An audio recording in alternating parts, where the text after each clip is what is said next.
I don't know how chronological the posts are on Threads. I have no clue. But hi. Good time zone, good everything. It's Friday, I think. It seems. And yeah, we have some news. Some good news for once. Not that usually it's not good news, but yeah, most times no news, all day.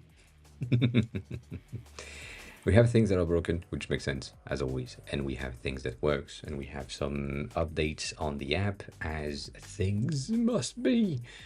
And I have a sore throat for reasons that I know. And we'll see how that goes. But yeah, hi, I hope you're good. As the ads are starting to play right now in the beginning of the stream, I'm kind of tempted to go straight to the regular classic Twitter likes, because that is a safe things to do while ads are playing, that we don't really need to pay attention to things. But yeah, have a good set, I guess. Okay. Hi. So in the activities on the Twitter side of things, there is a ton of landing pages. And that's good for me because right now I'm working on landing pages. So it's a good inspiration thing. But it's also really interesting to me to see how similar these landing pages are. So this one has been popping in. It's really close in my eyes to what Denny has done for Plan, the company that is working with or for right now, in terms of design details. There are some things as the glass containers. I don't know exactly how to explain that. Glass containers for previews of the app. This is something that is starting and has been like kind of popular for the past, I guess, 8 to 10 months, almost a year. Let's say for the past year. Past year is going to be pretty good. And this is something that happened many times. I know that Proxit.design is also something that is pretty good overall, but in the landing pages in all of the presentation, for some reason, bento grids are coming back. They didn't really go away, but they did kind of fade. A lot of designers were kind of fed up with the bento grids, therefore we kind of stopped doing them. However, a lot of people have been sharing pictures of their presentations, and they are sharing screen pictures. I said that last time. They are not sharing screenshots. They are sharing screen pictures. And a lot of people are starting to do this. So you can see this one is a picture of the iMac as a presentation. This one is a picture of a monitor for the presentation. This one is a picture of the MacBook for presentation, with the container being like real life, real environment. I feel like this is gonna be the differentiating thing. Again, going back to what I kind of said 6 months ago now. People and designers specifically are trying to make sure that the thing that they are creating is not taken for AI generated content. And what's best to share and prove that it's not AI generated content, to put that into a human environment. So that's, I feel like this is the feeling. Grace, hi, work on it. Warm up set is done. Good job on that. So yeah, so these people have been doing these specific things. We've had like a Daniel, hi, work on it. We've had the cat Christmas things. It's sadly AI generated, but it's an interesting swap, because usually the cat ends up in the tree, and so now it's a tree made of cats. So we Yeah, yeah, yeah, yeah. We're pretty good with that. The sad thing is that when you see this face, I mean, I have the same face in the morning, but yeah, that is mostly AI generated, which is kind of sad. Because it's a quite. Anyways, let me click on that link. Is it a recrawl again? It's not. No sound, so we're good with that. You got no time. You have all the time you need to take, which is 35 minutes. That's all you need. Let me check that if it works. Interesting. I know there is music in the background and all that I don't take into consideration. Good transition, better than last time. Appreciate that. Appreciate these transition. And that is new. Much better. That was really good. That was really good. That isn't good. Okay, we're gonna go on to details on specific things in a second, but nah, so far much better than the first one. I really appreciate the change. So the beginning is good, the transition is good. I'm guessing the music is pretty good. This change of image from one to the other is a tad debatable. Like it's not much, but it feels weird, as in the border right here is not even. I think it's a cutout. You probably cut out like the screenshot to blur it from the background, so your mask is not exactly positioned properly. It doesn't really matter, to be honest. But if I can see it, someone else can see it. That's all I'm saying. But that's, yeah, I saw that a second ago, which highlight right here and right here, which is kind of wrong. It's not wrong, but it's kind of wrong. But it's the way that you masked it because it's zoomed in. Anyways, this transition from project 1 to project 2 is pretty interesting. I don't know if the background switch is a good idea. Like going from pure black to this one is good because the overall, let me see if I can have a speed of 0.5. Like we are here, we are in pure black, and then we switch. Bitch, can you just play? Oh, I'm gonna kill these bitches. Right here. Dang. Like it's going from black to black, so that's a good transition. And then you have the background, which is the blurred version of the website, which is a good thing to have. Yes, 100%. But then you switch from a very dark background to a very bright background. And I feel like you could have this crocodile background illustration deemed as in very dark, and then just brighten up once the screen starts to, like, ending up here with the background brighten, but at the beginning right there not. Details for the transitions. So that's pretty good overall. Like it's just a transition issue from my side of things, and I'm also watching the thing extremely slow, and Vimeo doesn't like that for some reason. The first load just didn't work, so I don't know why. That transition was pretty good. Like it's the same that you had last time, which is pretty nice, and it's going from a light background to a light background, so that's pretty good. We do appreciate it. Same thing here. You have this new transition for the X or Z-axis rotation. That's interesting. I don't know if it's really good, but it's interesting. It changes. That doesn't bother me as much.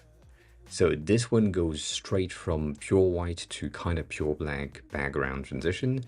And this flash transition is not, to me, not an issue at all in the flow of the video itself. Like everything seems to kind of work properly. And so going from here Um, like I think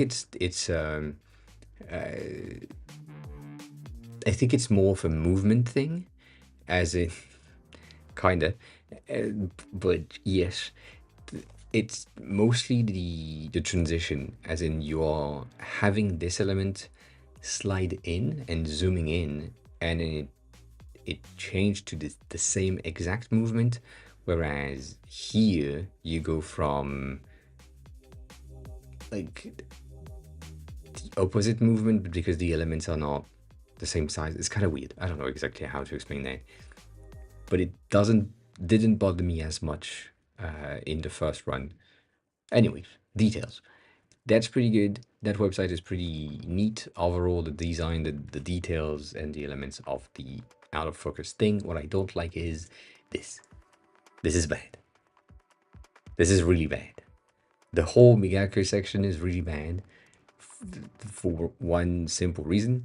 These two screens in the background should have at least something that is Migako related and not the splash screen, because that looks empty. And if you don't have anything to showcase, why bother with the noise of having two more phones?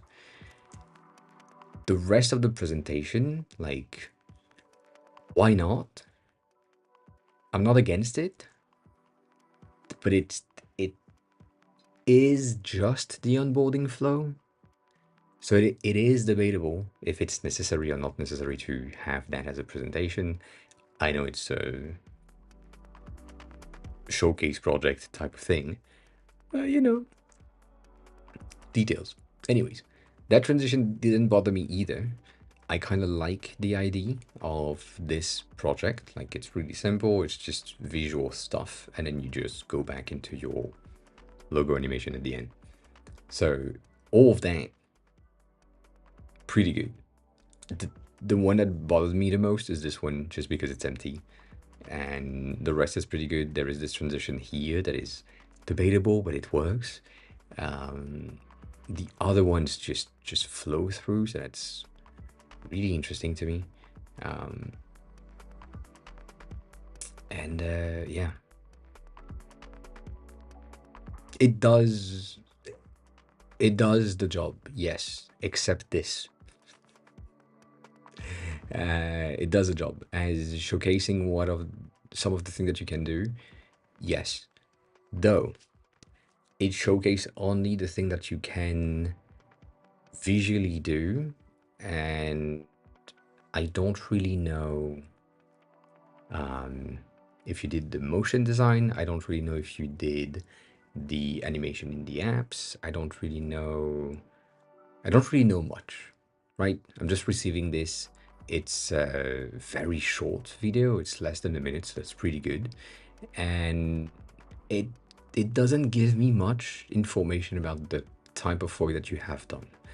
If you have, when you are sending this video and your CV and all that, a bit of an explainer saying, I have worked on plenty of projects, here are some of my realization for UI design and animation, then yes.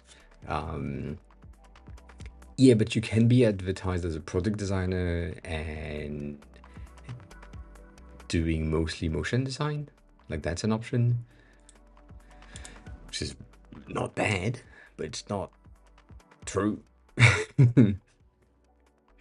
So, and also you could be advertised as a product designer and don't have any knowledge of how to do motion design and transition. So that would, to me, as a hiring person, would say, oh, cool. So that product designer hired someone else to do the video presentation. So, you know, like, that is a thing. Overall, there is like a ton of things that are kind of debatable. I would probably click out right about here, which is kind of sad, I know. But this one has some interest, some colors, some things that are attractive. This one is, when it comes to the animation itself, like, it's just a scroll. So I don't know if I'm gonna just remain here. And then you arrive on this one, which has the exact same thing. It's just a scroll, but you have the Double scroll, parallax in the background. These are more entertaining and eye-catching than the crocodile ones. Details, I don't know. And this one is just crazy when it comes to 3D transitions, so you're good with it. There's not much happening that can't be like removed. It's a really eye-catching segment. And so going from this one, which is pretty static, but have like the parallax in the background plus just a scroll, and a dual animation with this one that pops in faster. That is interesting. Same thing for the rest. Like I guess this one might be the reason.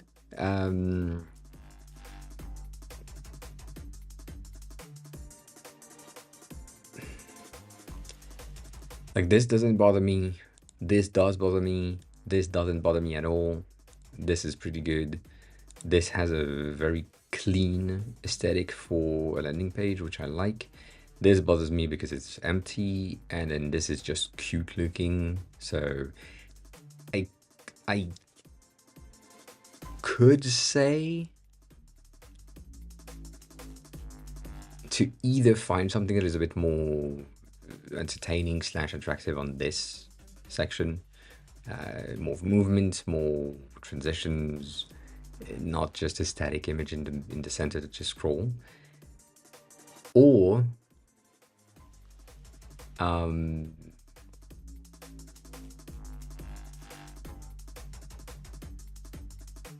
remove it.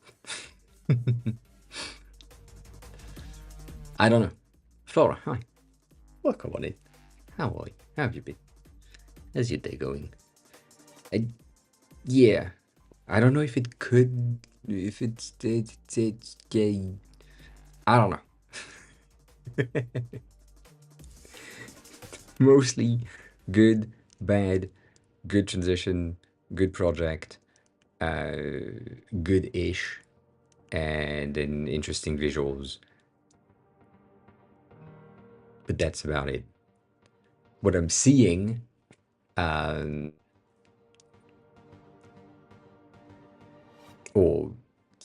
I'm seeing is that business friendly, business corporate friendly, extremely friendly, artistic luxury style. So this one is the only one that is on the extreme artistic, like luxury things, and Zelly is the only one that is the extreme opposite. So that's good to have. Again, from the hiring standpoint on my side, it's good to have like different things, but also it depends on what type of thing you want to do in the future. So if you just want to do some corporate stuff, then the artistic is just a good point. It's nice it's at the end, but it might, like I could say, take the artistic one, replace with the crocodile section, like invert both of the things. That way, if people decide to leave before the end, they don't leave here. Like I would leave here. That's what I'm saying. Like if I'm watching the video, which doesn't fucking load on my internet right now, I would probably click out here. Whereas if I had no crocodile, but just this one, I mean, these 4 project, I think should be good. So yeah, but this is really cool looking. So really cool looking. To answer your question, the app is pretty good. We have our second paying customer. Didn't expect it. I'm happy with it. So second person decided to go for the monthly subscription, which is pretty good. Interestingly enough, one of them is from the US, one of them is from Europe. I don't know which Europe they are talking about because Apple is just like wild things. So one of them is paying me $9.99 per month in dollars, and the other one is paying me $7.99 a month in dollars. But at the end of the day, I'm getting the same thing. right? It's the same base, but that's interesting to see that in the first week we already have 2 paid customers. We have almost 200 downloads. So that's good. It needs more, obviously, but as of today, as of today, as of earlier before stream, I released, I pushed a new version to Apple releases or Apple checks, whatever, and that's popping in with the newer version of the plan section. Doesn't mean that it's good, but I figured it out, so that's a good thing, and we'll see if it's allowed and appreciated by Apple. I doubt it, but yeah, I spend a full day and a half on figuring out how to do this fucking carousel view. It shouldn't be so hard. It shouldn't have been this hard. The reason, let me see if I can just show you the reason.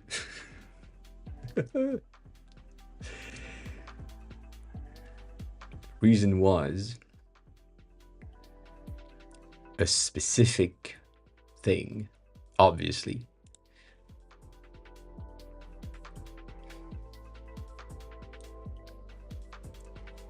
If that starts, I have all the doubts in the world right now.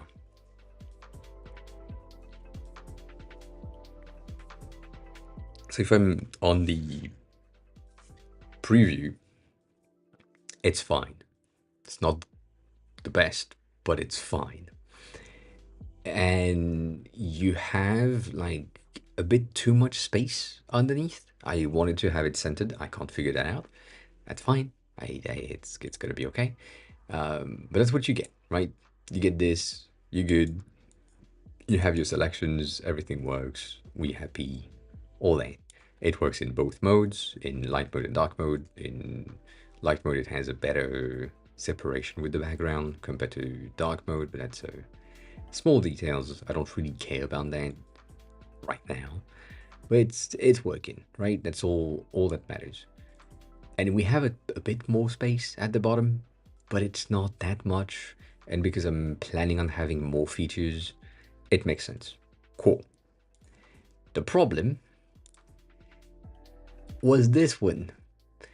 If I had an iPhone with Touch ID, which is having a home button, which is what you have right here, that line right there has a home button, is a thing that is on this specific code, almost on every fucking element, that basically reduced the effective screen size to almost half. Like if I put it in light mode, you will mostly see what I'm talking about.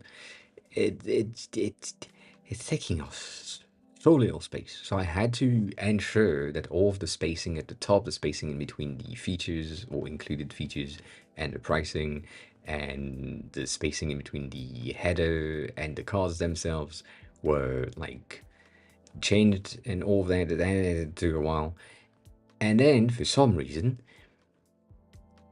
this was good on the regular iPhone which had Touch ID, but it wasn't on the iPhone minis. So the 12 mini and the 13 mini, which have basically the same sizes, and they don't have a home button, there is something that just breaks because I can't define an end here. I mean, I could.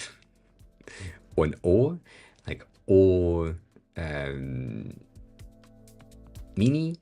The thing is, the mini don't really have an ID. Like I can't really say has home button that we have right here is a thing that makes sense because some iPhones have a home buttons, most of the newer one don't, and I can't define like is mini. So that's an annoying thing. So I had to change like these spacing at the bottom and at the top to ensure that these works as well. And that took a day. And now we're good. And now we're good. Everything works. I have all of that. I'm happy with it. It seems to work. I don't know.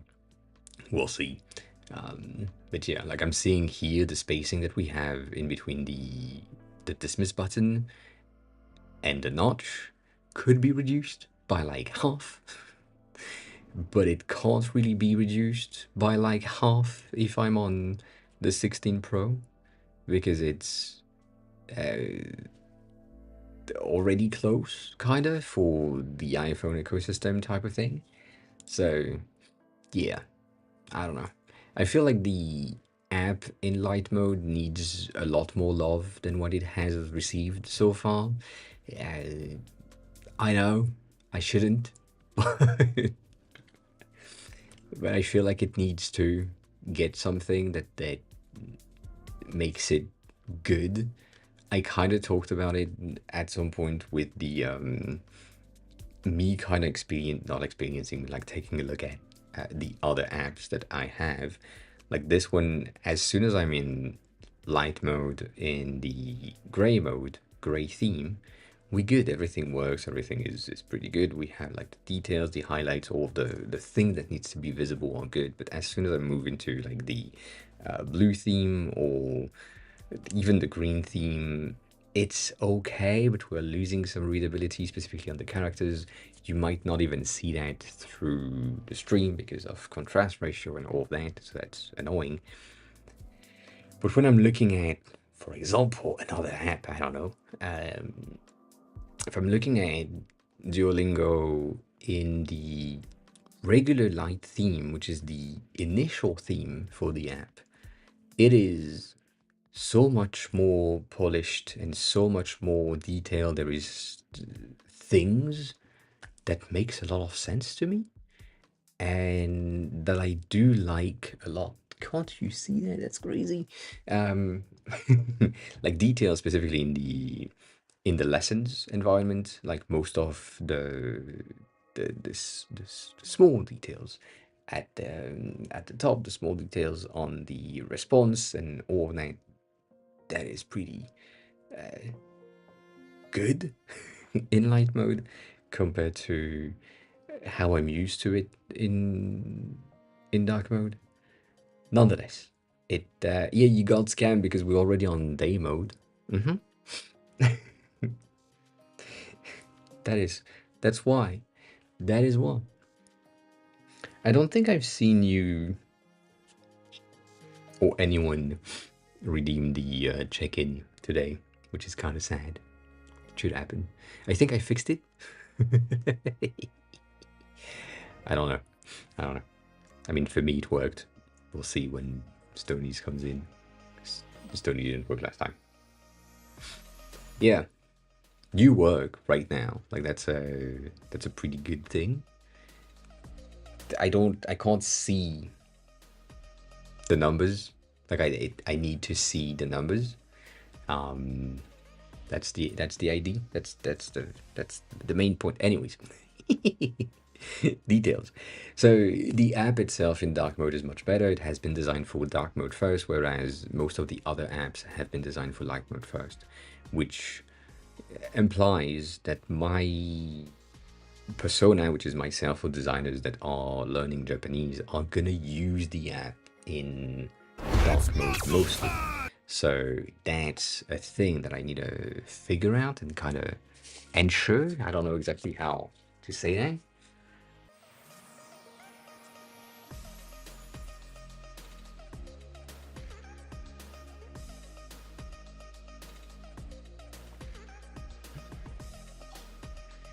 Hey, thank you for that. Appreciate it.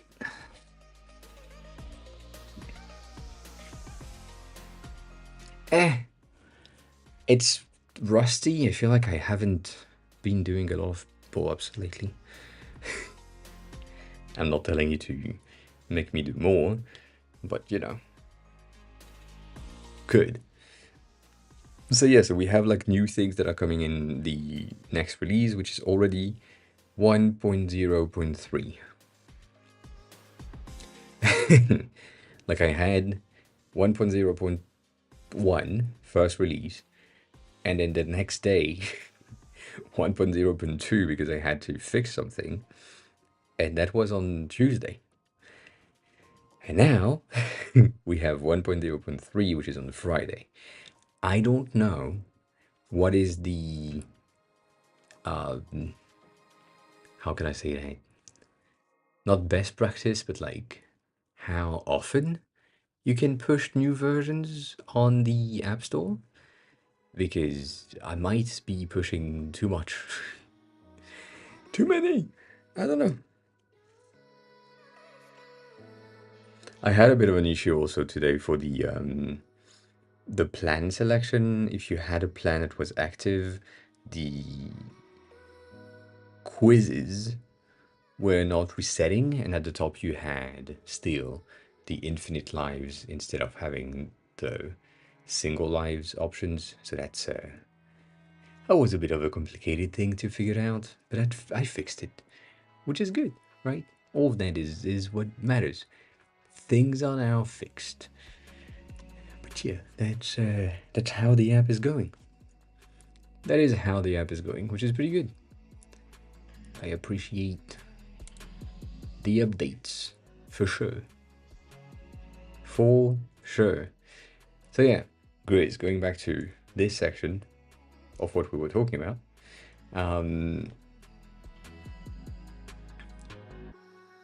That was pretty good. Hey, what are your stretch goals for Can? What do you mean? What do you mean? What do you mean by stretch goals? Stretch goals are usually, for me, associated with like Kickstarters and other products, as in if we reach a certain amount of money raised, then we do something else. Is that what you call stretch goals? Yeah. What I kind of want to implement, even though I don't want to do that, but I kind of need to, but I can't do it. I've been trying to do it, it doesn't work, is user-generated dictionaries. As of right now, the only thing that you have is a dictionary that I have built, and and 10,000 words of regular dictionaries, right? That's the base. The thing is, you may want to learn extremely specific things that I don't have. And for that reason, I'm thinking about having like a dictionary, like user-generated dictionary, when you take either content that I have on the app that are in different dictionary, like scattered around, or things that I don't have, and you can learn from these dictionaries that you have made yourselves. This is a feature that I have been trying to do 5 different times, and one time I came this close and it broke, and then I couldn't Command Z well enough to figure it out. So that yeah, to the trash again. So that's the first one. The second one, feature thing that I kind of want to have in the quizzes, specifically in that view, is having different types of questions. As of right now, in hiragana, katakana, radicals, and kanjis, you have the exact same type of questions, which is just, what is this character and how is it read? And or on the other way, like, I don't know these things. The other way is usually going to be like, that's the meaning, and underneath you have options of characters that can be used. So that is the idea of changes, of new types of questions, because right now we just have one for these specific elements. We have like one singular other questions, which is in the dictionary questions, which is this one, which is the conjugation question, where you need to put the verb in the passive form, which right now I forgot.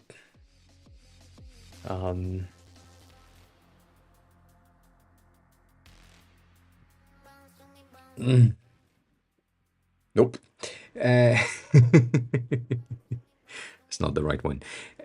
But that's the only other type of question that we have, but we don't have all the other thing that could be really interesting for a user that is learning Japanese, as in grammar related questions, if that was a thing, because we do have the grammar points for the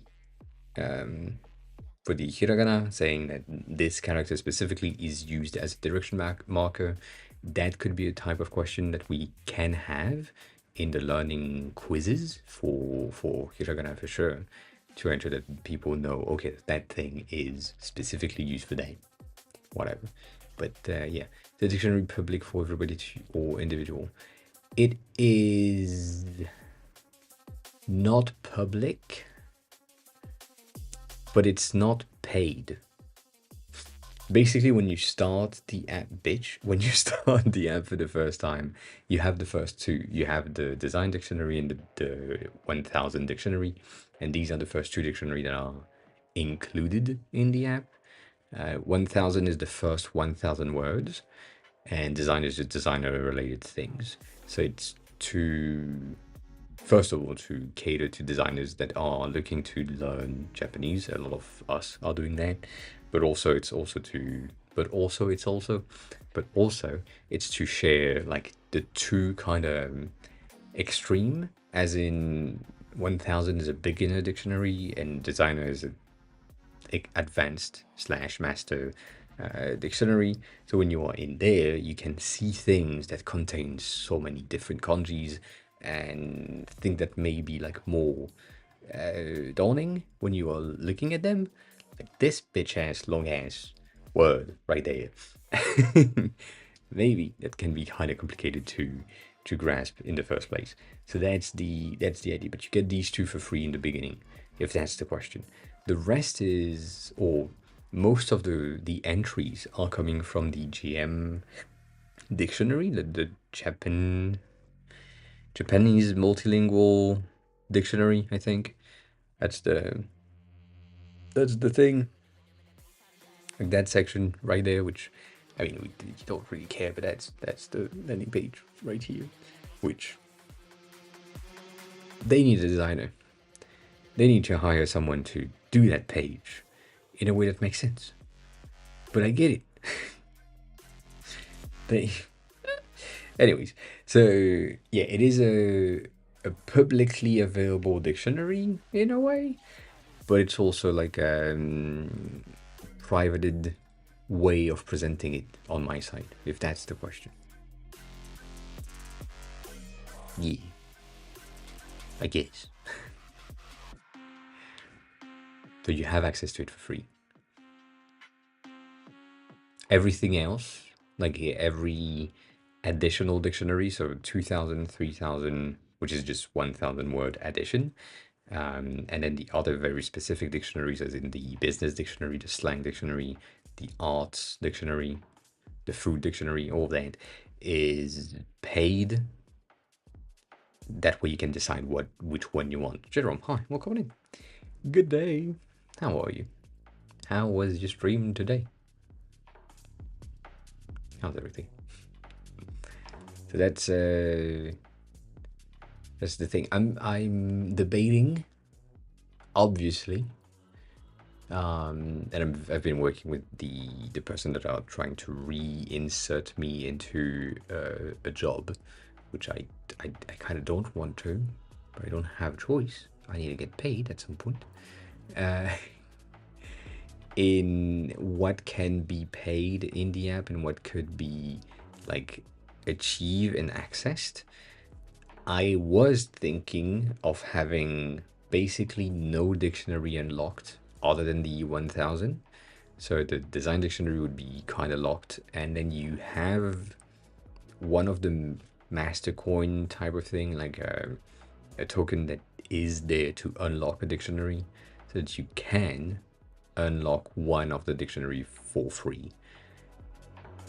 The thing is, if I do that, then I kind of lose the interest, attraction, potential, I don't know, for some things. We'll see. Slow, chill day, which is good. Mhm. I have been on a multiple low sleep day as well. And as in, I woke up this morning at 4:20, obviously, and then I went back to sleep and woke up at 8, which is really bad.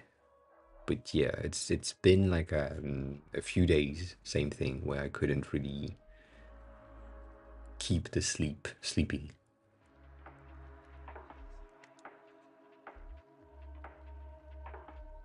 Ah, I see. I've been looking at the sad thing right now. Um, this is this is pushing me because as of right now, buying the most expensive one is cheaper than buying the cheapest one in regular time. So, like the regular one is $3.99 for the ring in silver, and the rose gold is $5.99. But with the current sales, you get the $3.89. No, it is the latest one.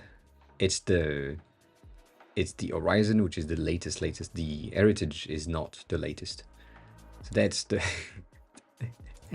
that's crazy. That's crazy. Ah.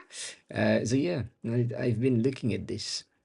I've been looking at this really intensely. Yeah. I mean, I'm already on the black one, and I'm kind of making sure it doesn't scuff much. I think the brushed titanium is pretty good. It's just silver. So most of my jewelry is either silver or gold. So that's why the black is pretty good. But then I don't know. Like that's yeah, that's almost a $200 discount. That's crazy. Also, the rose gold is one of my favorite colors when it comes to this ring specifically.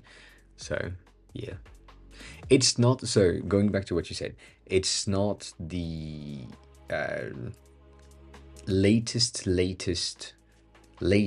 that they have released. I think last week, or they have not released, announced. That's the thing. They have just talked about it and showcased some of the things. Like this one, I think that's the one, like the one with the notch right there. I think that's the latest, and the one that has the discount is the same as you. It's probably the Horizon Gen 3 as well. So that's pretty good, but still, it's pretty impressive. Pretty impressive.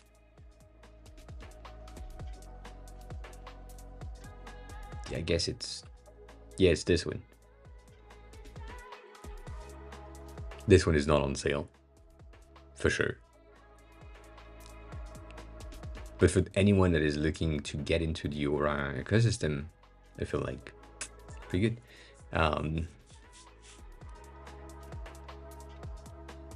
Yes. So, I have a story about that. I said that. I told them the app is open in the background, but it doesn't sync.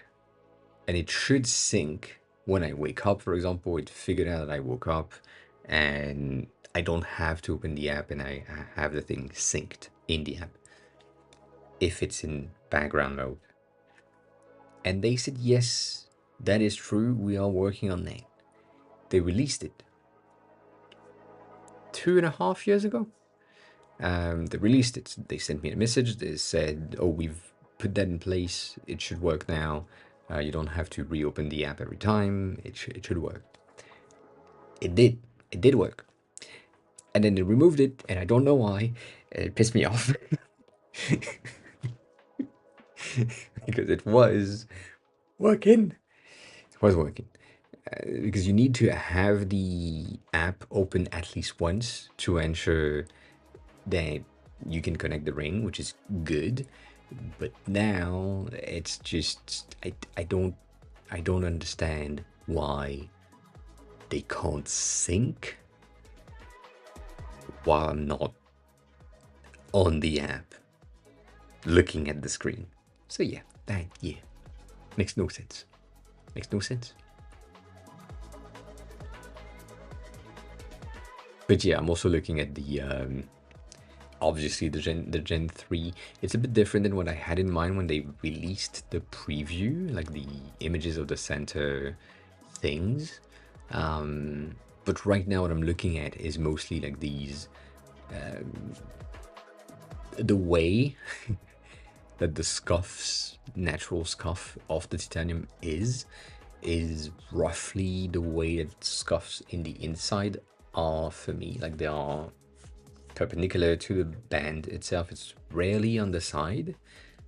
Or I mean, kinda, but not really. So this would be good for not get scratches too much. I do that all the time though. So what happened for me right now is that I'm waking up on days that I don't have the gym. That happens. I'm waking up sadly, and then I take it off. I put it on the charger, and when I put it on the charger, I'm used to it now. I just tap on the app on my phone, and that's it. And so it's charging, syncing.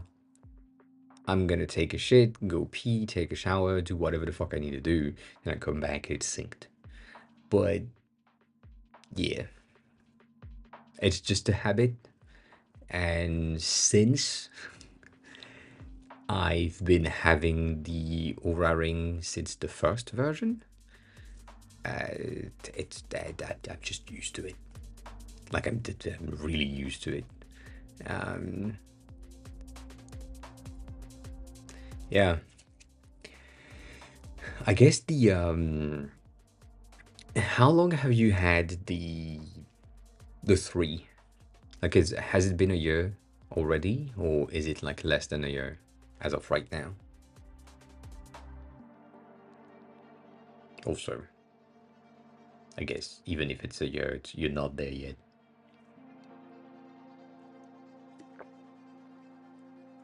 Like, has it started? I guess the underlying question that I have is, has it started to get less battery than before? Because if you when you start, you get 7 days, perfect, and then it goes down to 6, and it goes down to 5, and then it goes down to 3, and you're like, God. So once it gets to the 4 days, 5 days range, you basically just get in the habit of taking it off in the morning and just plugging in the thing. So yeah, no, so you're good. You're still in the 6 to 7 days range, which is fine. It's a good range. But if you, as soon as you will see your battery kind of die sooner, if you remember to open the app to see how much battery you have, or if you get the notification that tells you, oh, you need to charge the ring, bitch. Yeah,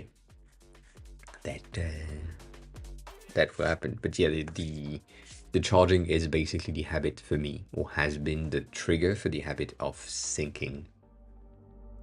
Yes, syncing the night sleep type of thing. So it's just like plug, tap, do something, done.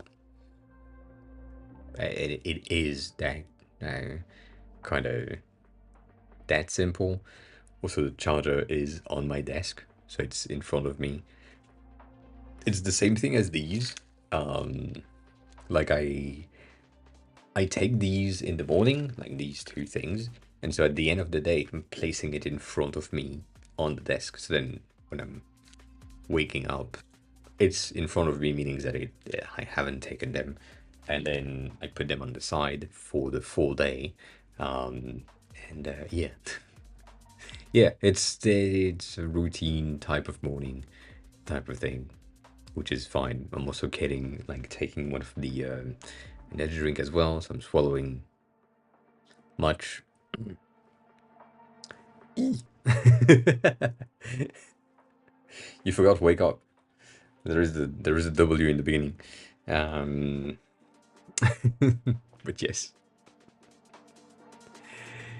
and there is a D. Obviously, you always need to take the D in the middle. Mm.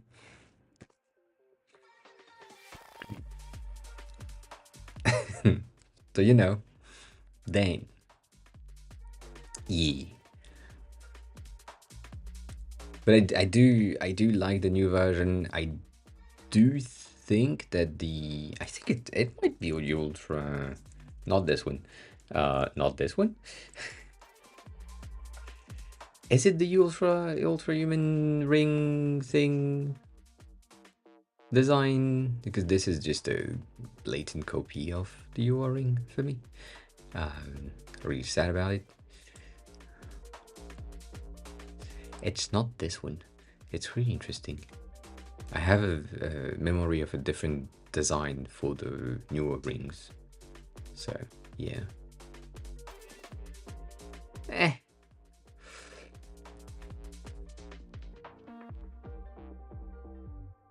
Again, I have extreme advantages and like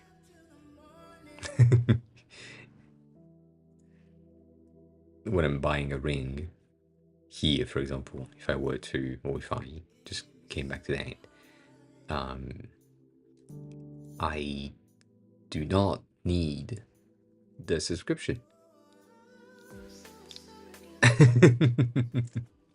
So the ring comes with the subscription nowadays. You are kind of forced to get that. If I'm adding whatever in my cart, you will have it was written right here.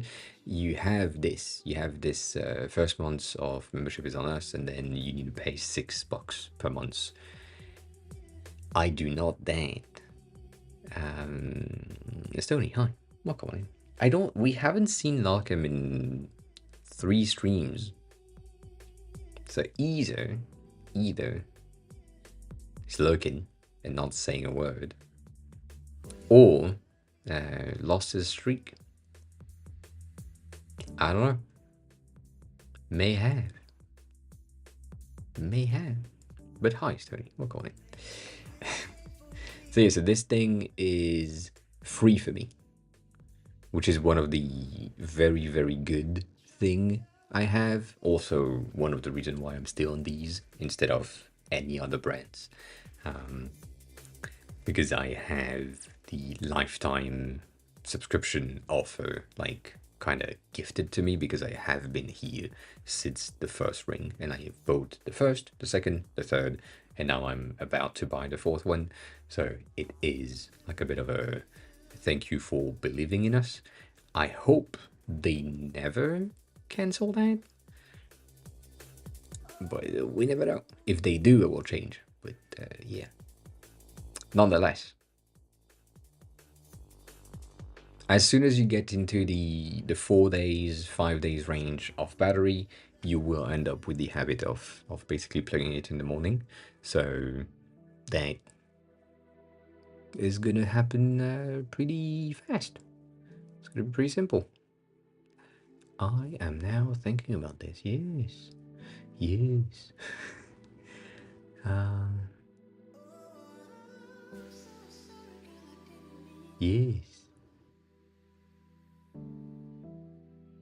The cat, yes. My gym has a low ceiling section if you want to feel taller.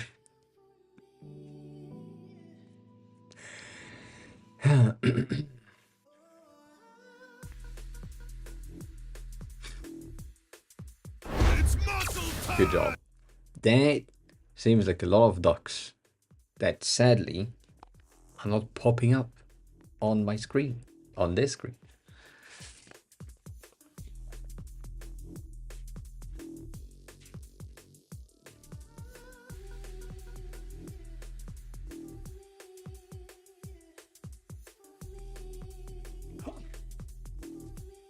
Yes.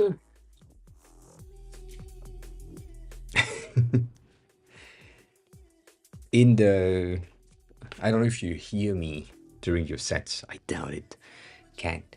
But in the gym that I have, we have shoulder pads and foam blocks to help with the height difference for some people. So if you do have that, that is useful. That is useful. Also, Gothic, I didn't see your message. Yeah, this is shit, Stony. I saw your, I saw your message on Discord, but this is really bad.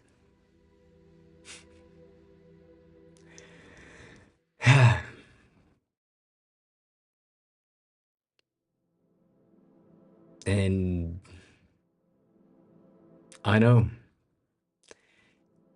it.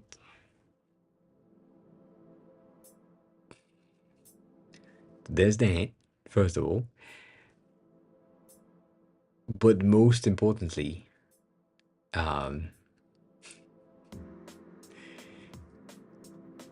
really think you should use a library if you can find one for an EQ design that is more on the graph slash wave pattern than the band pattern.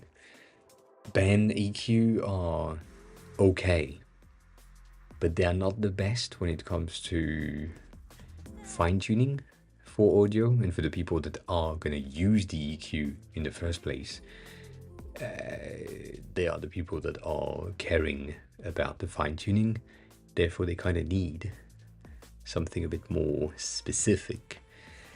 So I would rather have you get an EQ that is better EQ than this. But I get it. I should just look at that on Pinterest rather than here.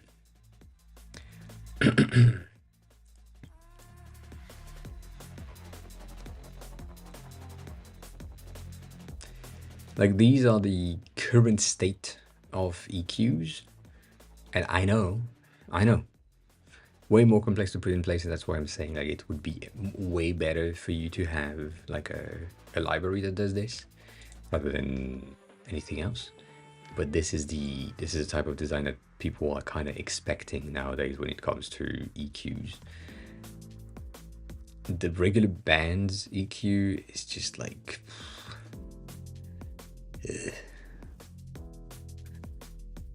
like shit like this is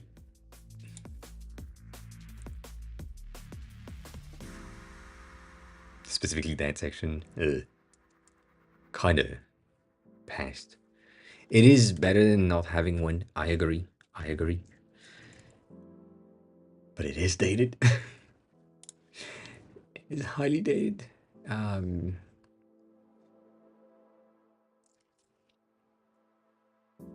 Like, this is fine, right? I mean, we've had these for a long time now. But that is better than what you have done.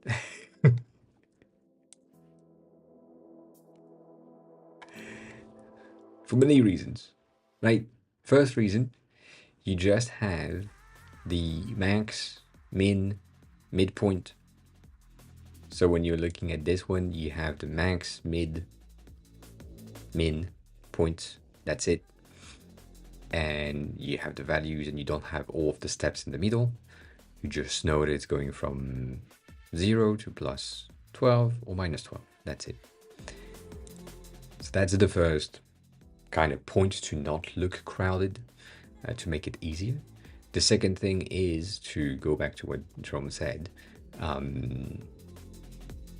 Fat fingering here, that sounds kinky as fuck. On mobile, if necessary on mobile, I would split the lanes if that's an option for you. So have a 32 to 64 lane and a 125 to 250, which is really bad to do, but it's just dividing the amount of available bands to their midpoints rather than in between. It's not the best option, but for mobile use, it might be easier to just use that. Might. Potentially. And that's the preamp that you have as the first one, which is separated because right now yours seems that, or it looks as if it was the same, or part of the bands. But yeah, it is currently used in the music, but it could and should be used everywhere. Like if you have a movie and you know that your TV and setup is not centered, as in maybe your couch has moved, maybe your speakers have moved in your house, and you know that you are more left leaning, or that you want more bass, more things, more whatever, that could be applied to a movie watching experience. I think right now it's only for music, but I don't know. That's a question for Stony. And yes, also EQs are just for casual listeners. People don't use EQs at all. Like it's just you use the default, and then maybe one day you go in settings. There are some EQs. You click on them, you select one, and that's it. So it's a one-time thing most of the time. I think Spotify has something like this right now in terms of views, like rendering of the view. So it's a band-ish. It's still band, but the points, instead of being free, as I showcased in the beginning, they can or are specific to the band. So yeah, there is an EQ in Spotify. There is one in the settings, music, whatever. Right there, equalizer. I'm on desktop right now, but it's the same on mobile. You have the same. So yeah, it's also way more simple than what you've made, Stony. But yeah, I'm using Flat. Yeah. For me, Flat is the least impact on the content that I'm listening to ensure that the mixing that the creator of the music or podcast have made, I hear what they have made, and I have not altered anything. So yeah, Flat all the way, all the time, forever. I'm not using any of these ever. So that.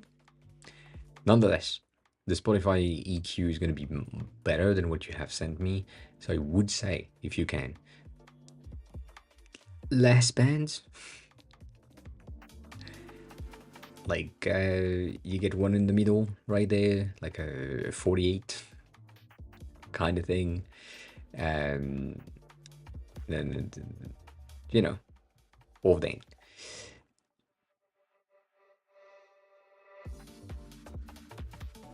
And then the reset button, I think the reset button needs to be in another place. I understand why you have put it here, because it's the only place that seems viable. But I do think there is something to be swapped on this. As in, left and right could be somewhere around here, and preset could be around the reset, so that you have like something that makes more sense. Like all the banding things are here. But yeah, so it's a debatable thing for now. I don't know.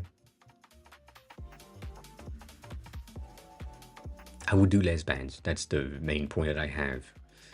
Less bands and potentially bigger knobs, thumbs would help, could help, might help, shall help. Will? Probably.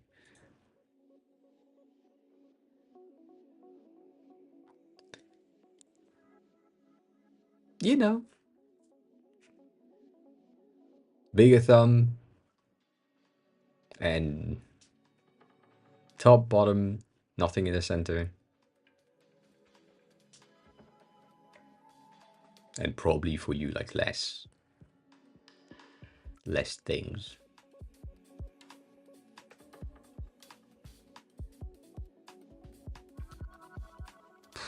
What the fuck?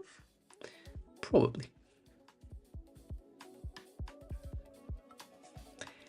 Sorry, how? Oh, that's why. I see.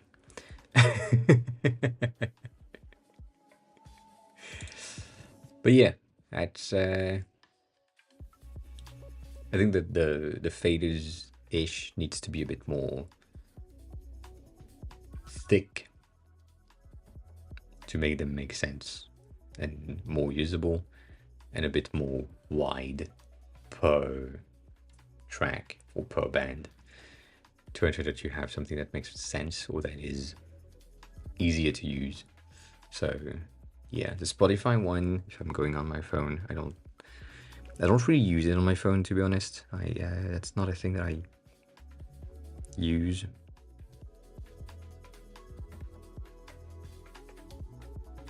Much. I don't see. Yeah, there. You see how limited it is? You have 60, 150, 400. So you have like 60, 150, 400, 1 kilohertz, which makes sense. 2.4, which is basically here, and 15. So they have like half the bands. I would do that.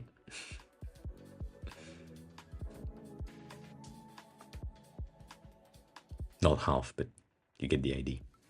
I would reduce the amount just to make sure that it's easier to grasp for the user, for you, for yourself, or that. Makes more sense to me than this. And you say it's configurable. How much configurable it is it? Yes.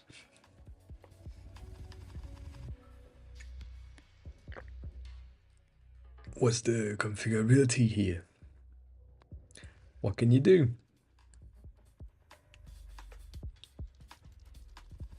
You know, what do you mean by configurable? That's what I'm saying, or what I'm asking. Like how?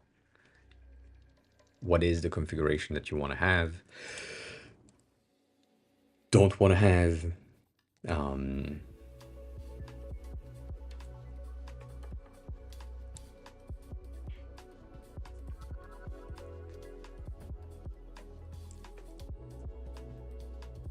Oh, that's big.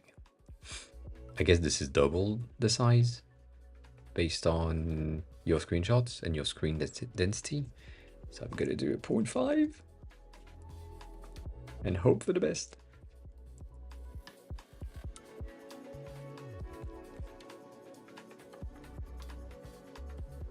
Ah, for fuck's sake.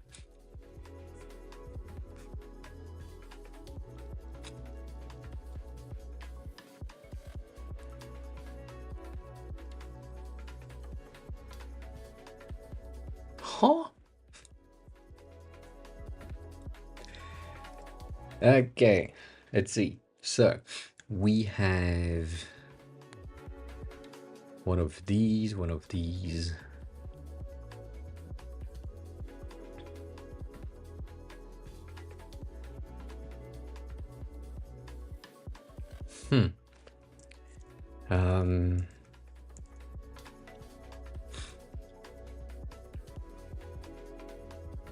I guess it's a range.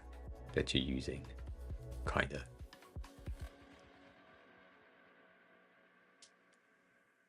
Right? Most of them are just single range.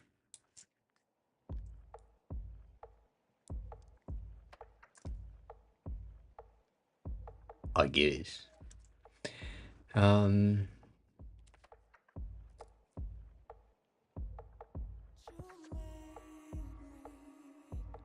I think fat finger is always an issue. It might not be an issue for you at that moment, but fat finger is always an issue.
That's a crazy size though. Okay, this is 12. This is 16. Cool. Okay. I thought it was like way bigger than expected.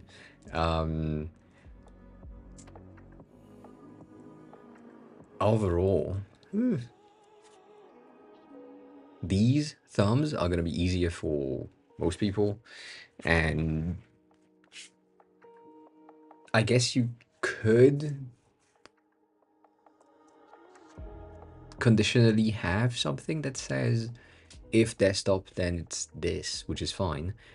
If not, then it's not this. In order to get most of the content right. What I really have an issue with these.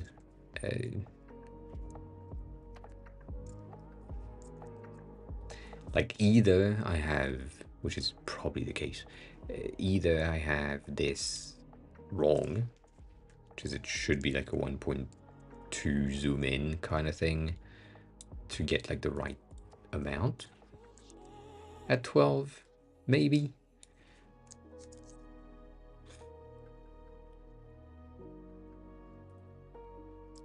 But I doubt.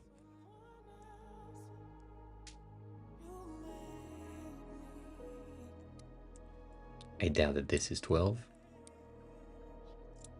Maybe, you know what? It's pretty.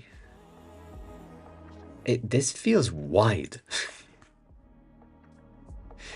I'm gonna attempt it, but this feels like a wild thing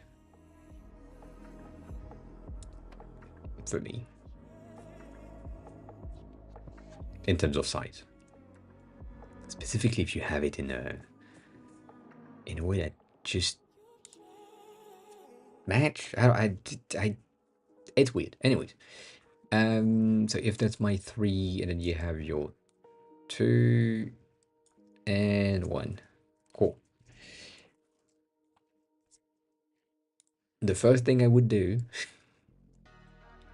is give a bit of space to these numbers and a bit of tracking for these tracks. So that's a track of 20. That's an interesting number for reasons.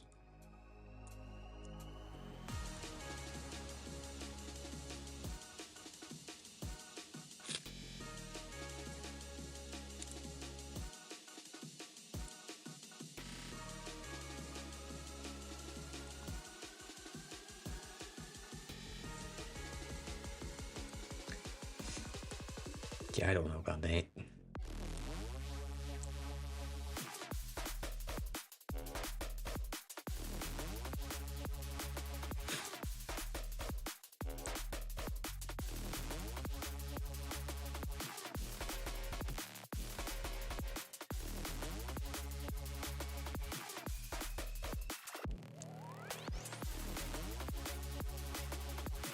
I'd go 16, just for the sake of consistency across everything. And then 4 about here, it kind of makes sense to me.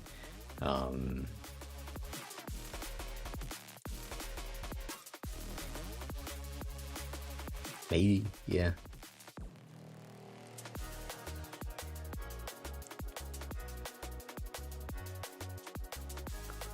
Probably.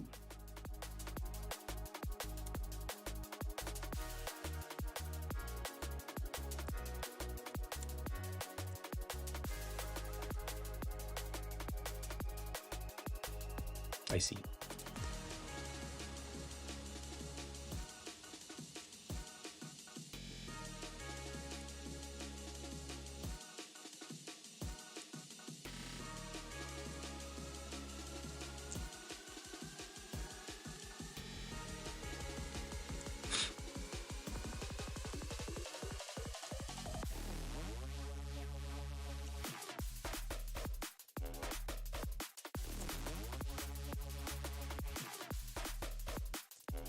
I guess.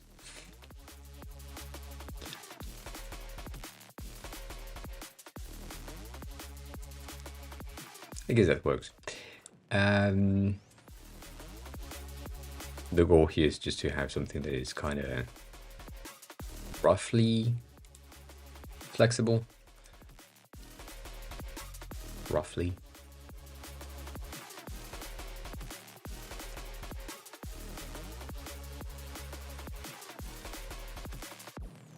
Yeah.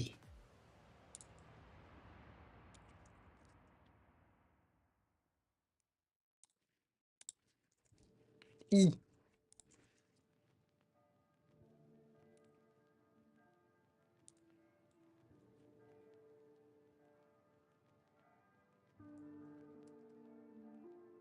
Cool. Cool. So if that works, and we have our base, I guess. And I'm using that as well here. Oh.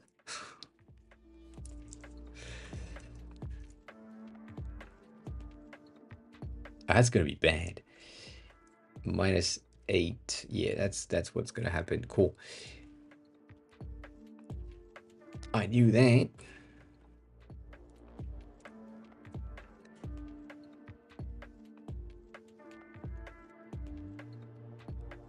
I don't care.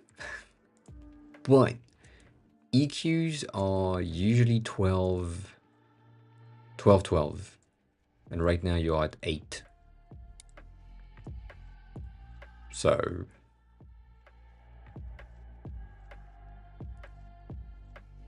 yeah. It doesn't really matter, to be honest. Like, it's fine.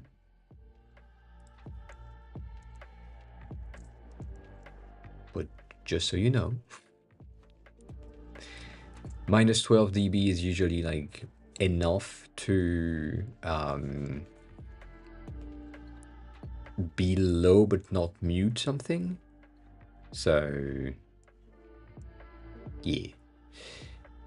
Yeah, but if you do the thing that I say that you should do, which is just having the inner section, should be fine. Should be fine.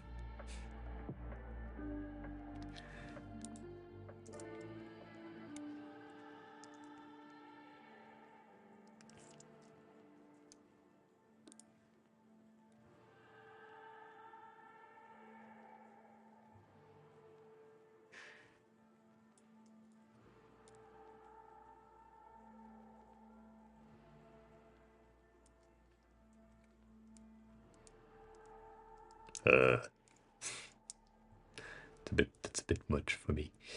That is a bit much for me.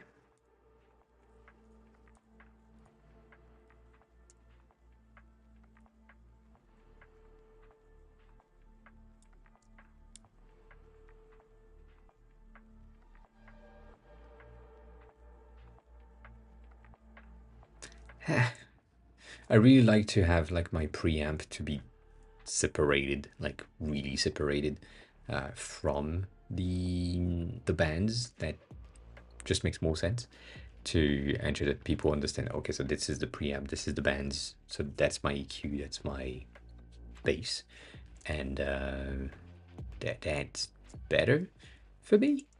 The other thing,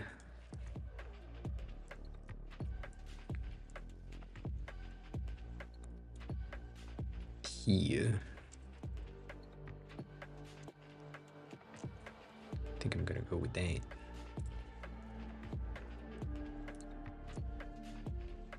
And it makes more sense. And then at the top, you have the right bass, to be honest. Like that component is the right one.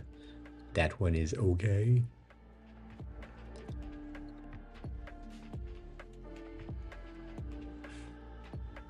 It's just the placement. I don't know. I don't know enough about EQ to be able to say, oh yeah, that. Oh. Yeah, I don't know how to type this word. Equalizer? Equalizer? Equalizer? That.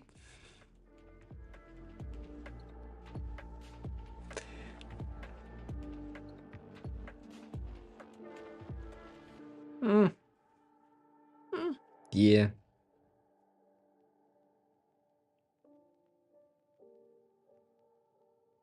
Seems I was right. Based on the examples that we have right there.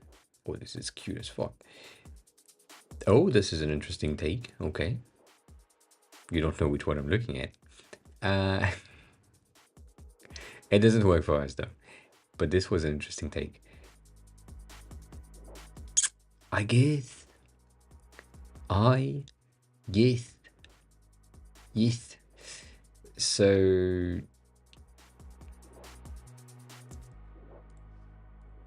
yeah, base content.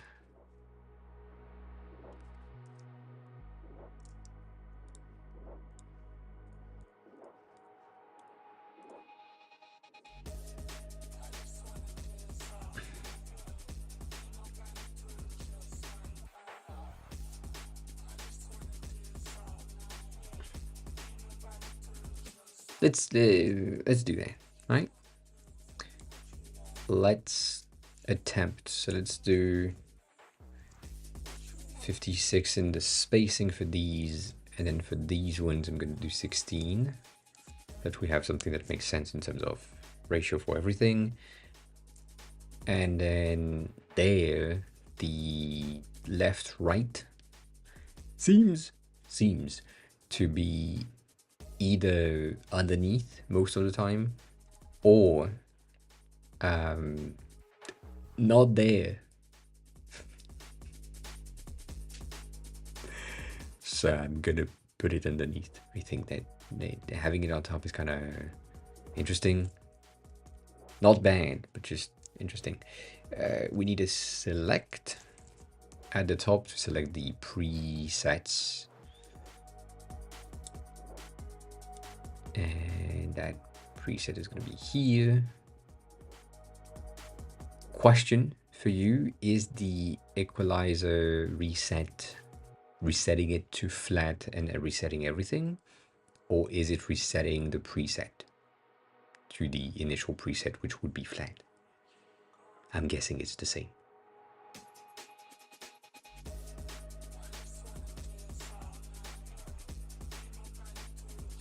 Yeah, but if you have, like, if you are in rock and you click reset, does it goes back to flat, or is it resetted to that? Also, this is a bad move. Like, you should have custom in the preset section, and if you select rock and then you move something, it just switched to custom.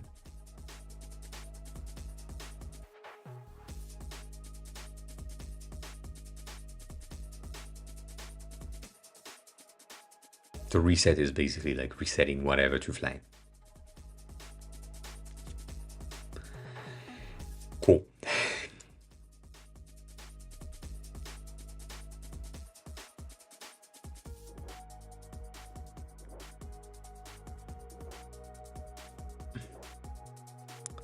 We need the label, you don't need the helper. In the label, you don't need anything.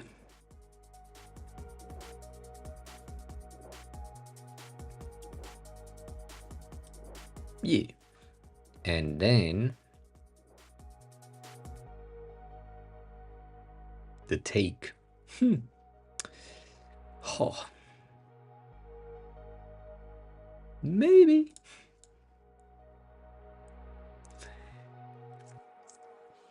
Maybe. I don't think it's a good idea, but maybe. Might be a bit too visible at the end of the day. So we'll see if that's a thing. As in a full-blown button type of thing. For me, I don't like this. I do like this. I like that. Reset button like that, and then a reset icon makes sense to me. So if we have something like this,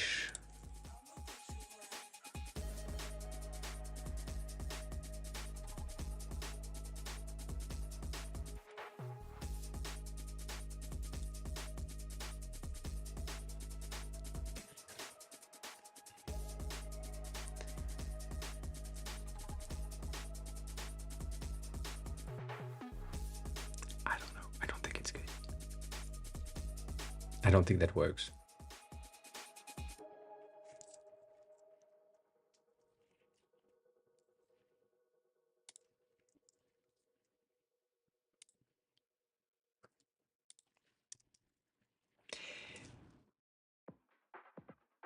Yeah, well, it's a preset, but it's not a preset if you switch to custom. So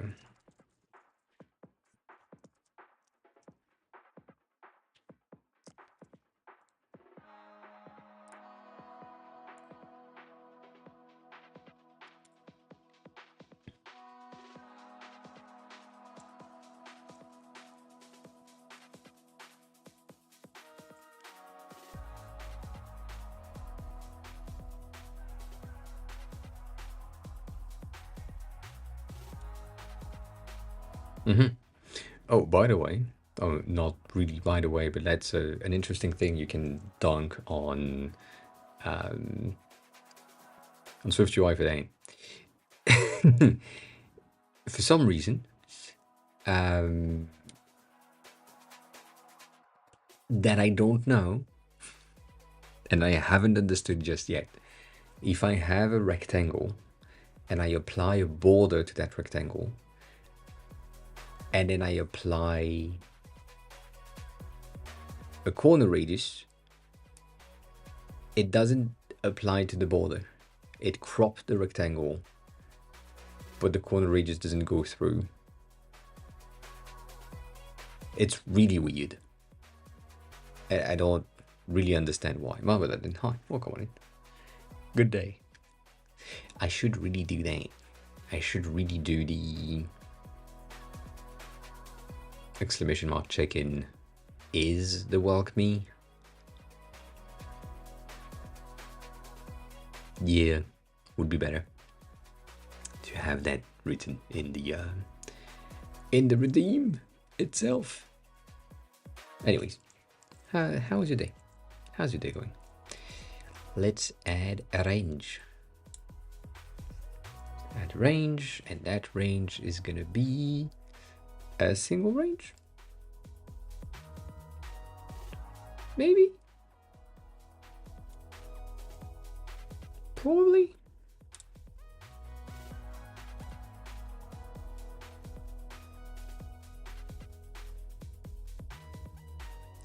Yeah, that's why I don't like it.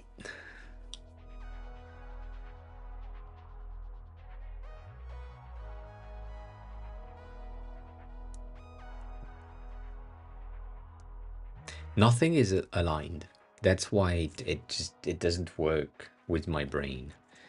Because this left or right is a global thing, so it should be like outside, which makes sense, which is what you had here. But then your reset makes it offset. So if I have it above everything, it is better to have my left-right elements. But I don't think it works. I don't think it works.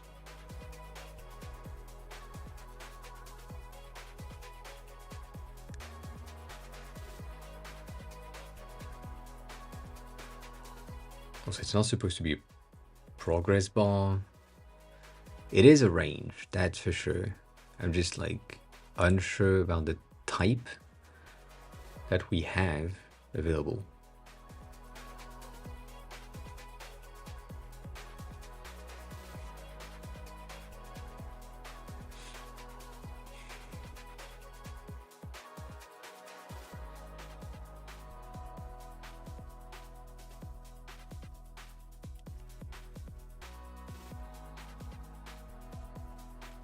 Not much, to be honest.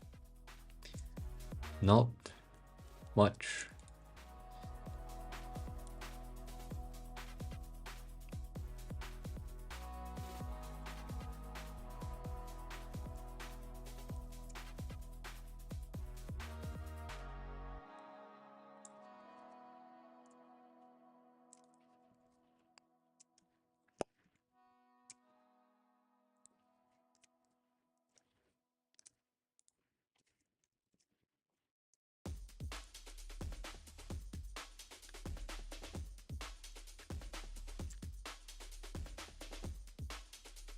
Put them side by side. I'm seeing what you've done. Jonathan, hi, welcome in. Have a good startup weekend things. Appreciate it. Take care of yourself. And thank you for stopping by. I appreciate that. As always. As always.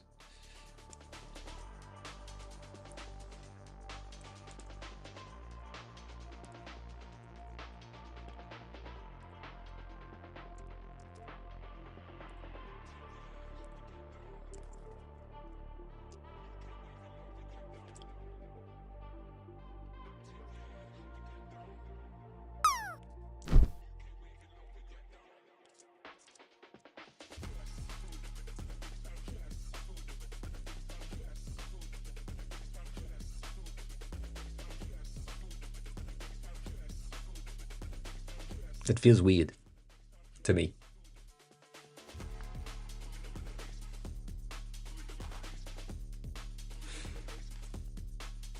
I know why.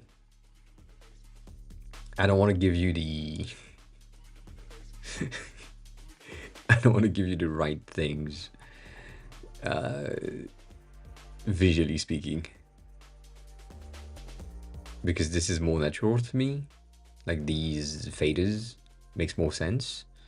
And when it comes to like left or right, I'm more used to a needle representation. So yeah, that's that. Yeah, that's what I'm kind of used to. Like these. Yeah, it is for Stony. Stony needs like some sort of an EQ in the app right now to have and equalize the music and the style and all the things. So just having like something quick and easy. But I do think that faders, left-right faders, are gonna be way better. But that's gonna be a pain to do.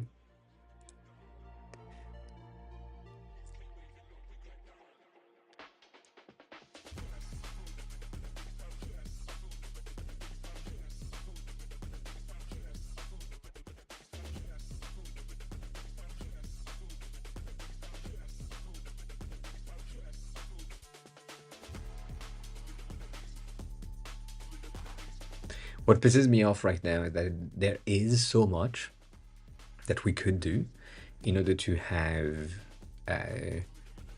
the an EQ that makes sense, that is better than the rest, going back to what we have talked about many times. The goal is to have something that is better than the competition and the current state of the market. So having a good EQ is going to be a pretty good thing. But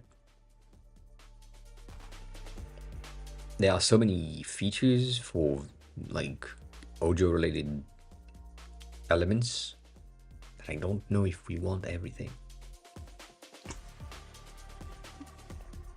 Oh, fuck.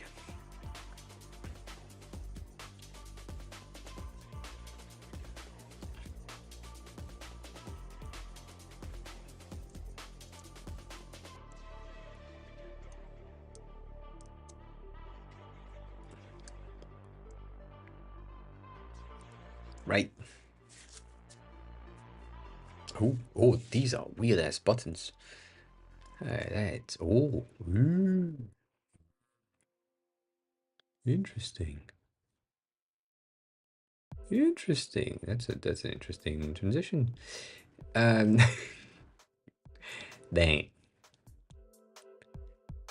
Left right type of situation makes more sense to me. Same thing as this. Hey, look at that button. Look at that.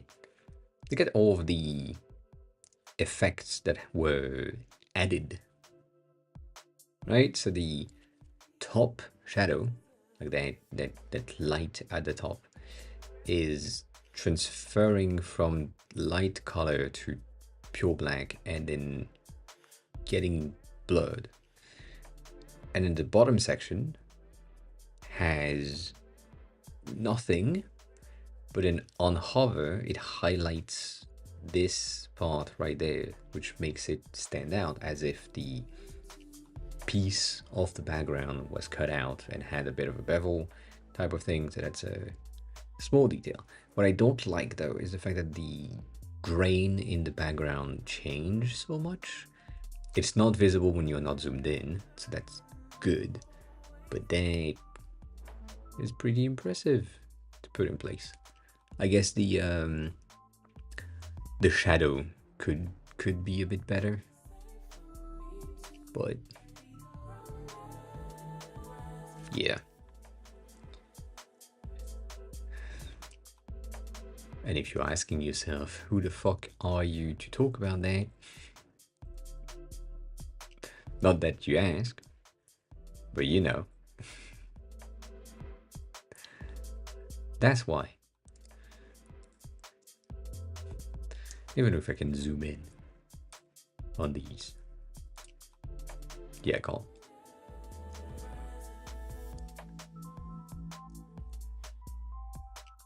That shadow, that makes more sense because your button doesn't go entirely in the thing. Nonetheless, details. You don't care about that.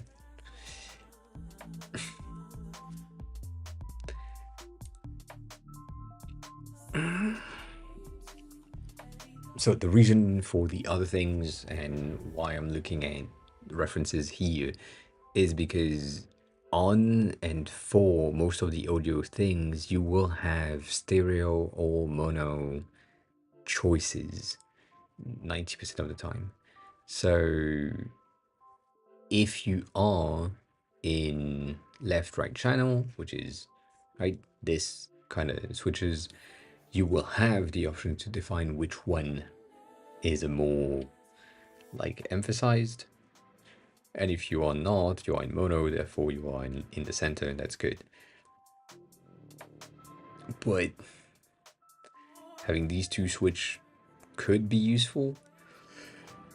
I just don't know. I don't know.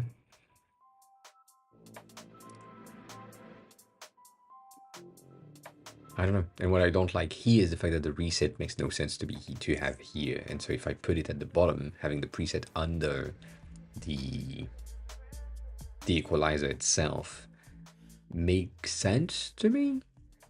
But it's also in the placement where you usually see the validate button. Not that it matters because it is validated and every time right away, but that I think would be a better fit.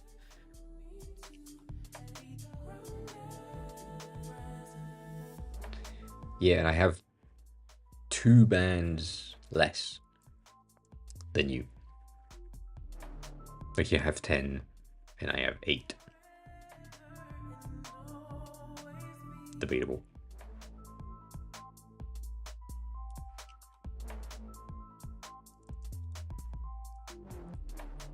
Debatable. Shit.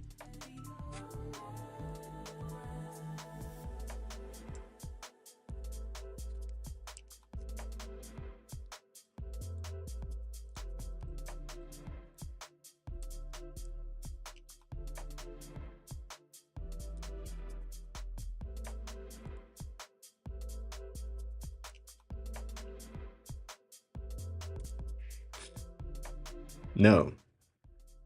I want half. I want half of the band. The value is minus 12 minus, like plus 12 minus 8. Yes.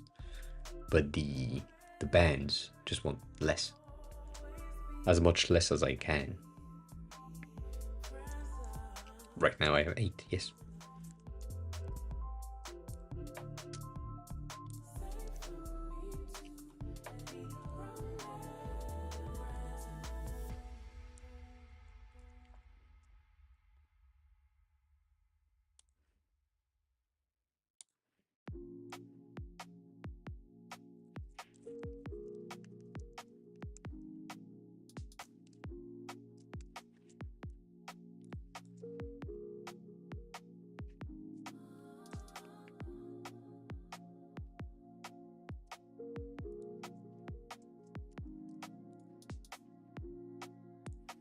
So these for me would be minus 12 instead of minus 8. And the top would be 12. That's what I'm saying.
I'm doing that thing again. That's my base. That's a duplicate. I'm gonna use that as a component. It's gonna be way better. No, not that.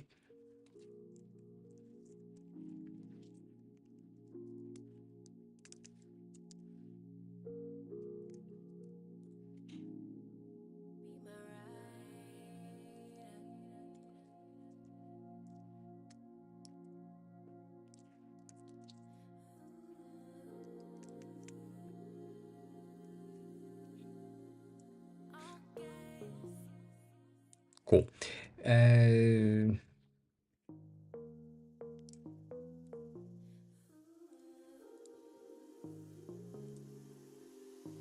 I know you don't want that.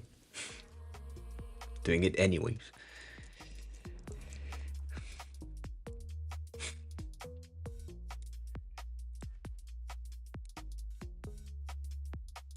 I think I'm gonna have it pure white at like 4% or something to just have a tad of an effect rather than something else. And also it implies that if it's white transparent, it would go on any type of gray instead of having like a predefined sets. So that's the idea. I'm gonna have this. This is gonna have. Am I gonna have this? I don't know. Maybe. It's not good.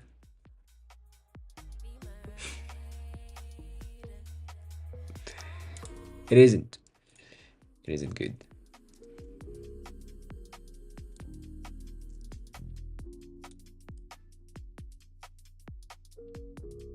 Yeah, that's wrong. I need that to be at 50%, and then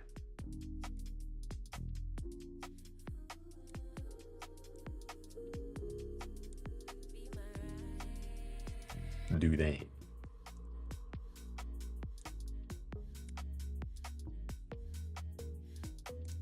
Kinda.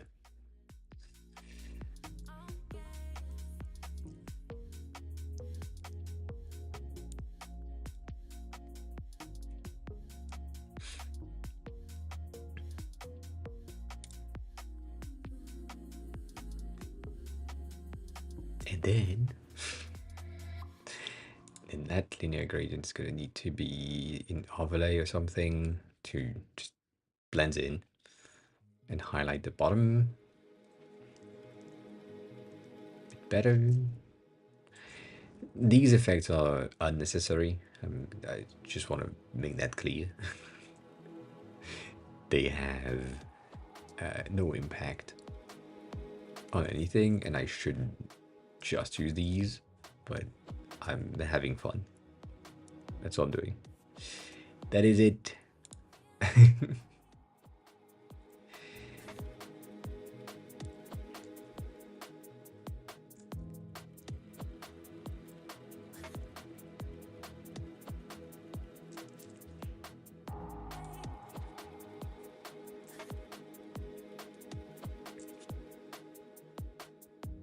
If you want to make them flat, you can. That's what I'm saying.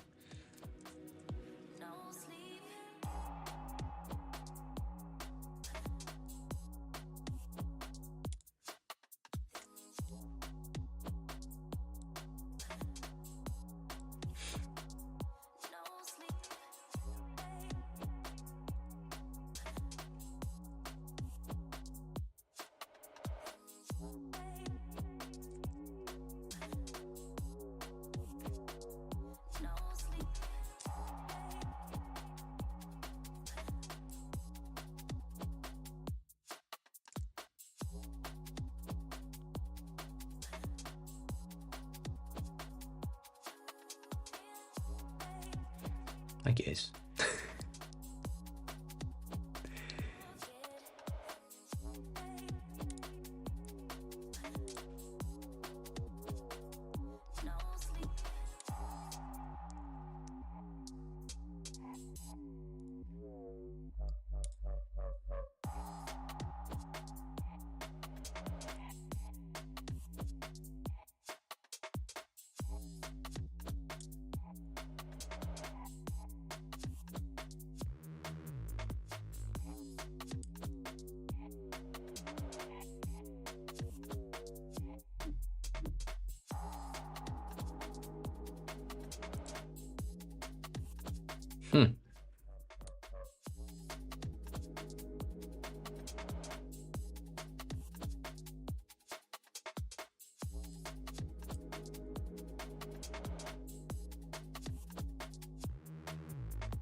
Yeah, I don't know. I don't know if that's gonna transfer might not.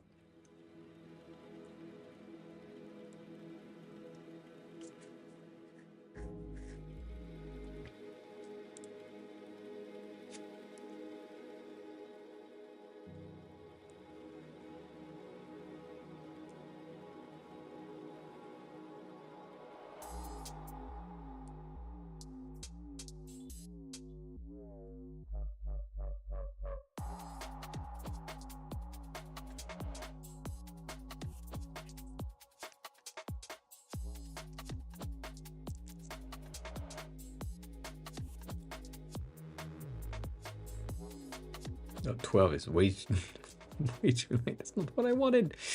Um. Hmm. Hmm. It would be better if I had like a secondary element, but because this is a floating thing and not like a piece yet. It's not like a frame. It's a bit annoying. I should just make that, not that. It don't matter. It don't matter at all.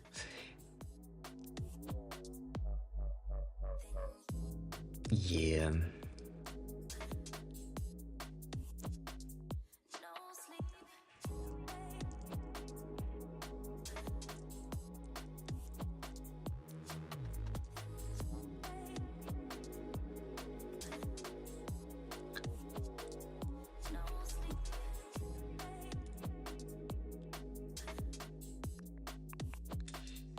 Let's see.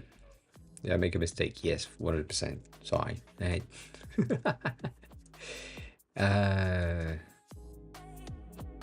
pure white. That pure white right here is supposed to be slate 12. You know that by now. Same thing here, that pure white. There, it's a 6%. That 6% opacity is probably on the effect themselves. So I'm not going to compare that. And then from these, I just want to check. What did I miss?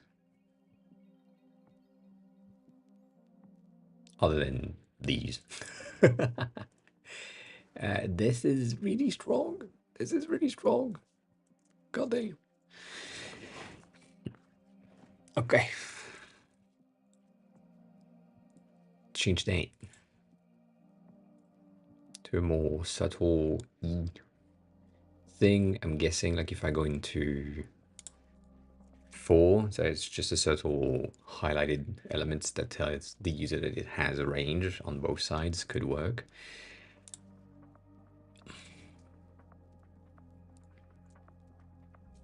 That's an interesting take of how that specific behavior is on the transition, like that.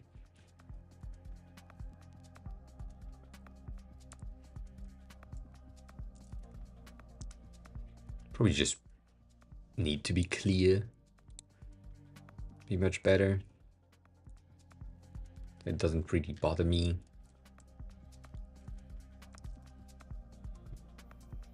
Got it.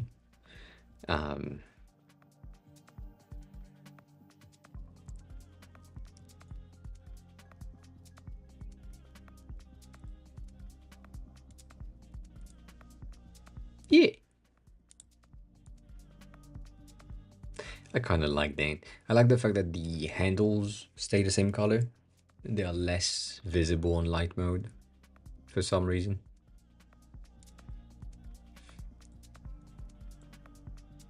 Then they're on dark, but then what I don't like is these.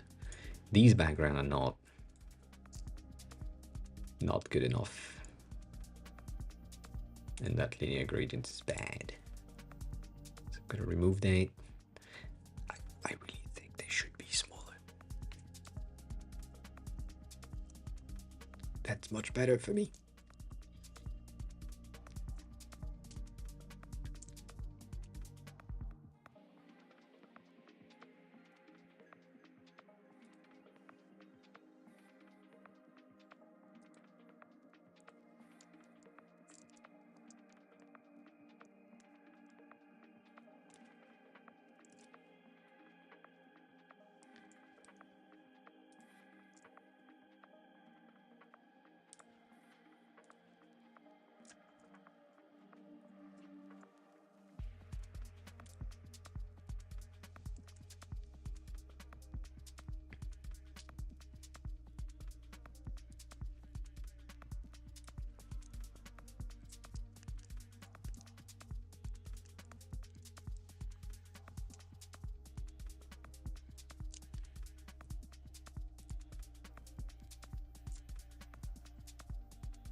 Yeah,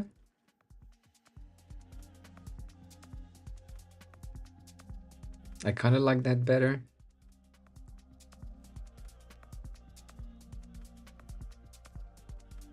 Not the light mode, just overall layout wise.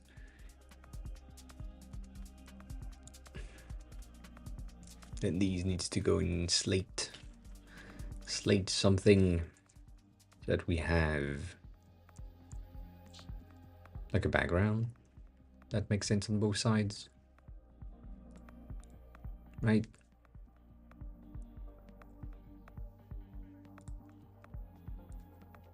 Guess let me see. 6 is going to be way too light. 8 is going to be okay for light mode, but not good for dark mode, I think.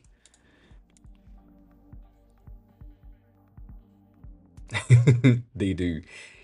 I I I think they may benefit from being black. That's a first. In dark mode, maybe potentially having a bit of a radial thing that makes them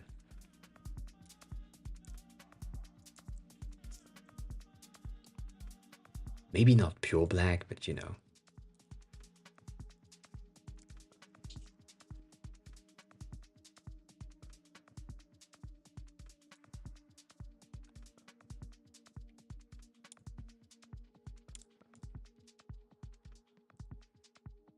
We're gonna do 9, 4. Nah, it feels weird. Kind of feels out of place.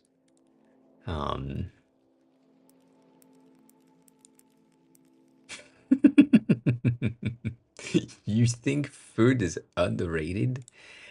I think you haven't had the discussion with your friends yet.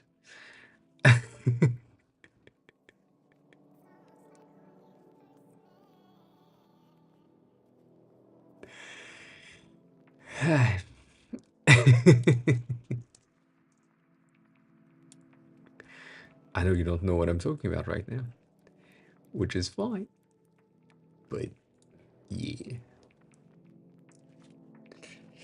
No, I don't want to have the band value in the middle. These are the most annoying things in the center. Um, Cybersect, hi. Good day. I'm gonna go back into the white mode. That sounds crazy.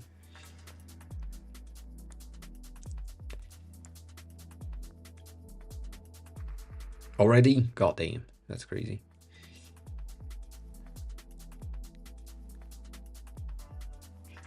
You know, that's too dark. Yeah.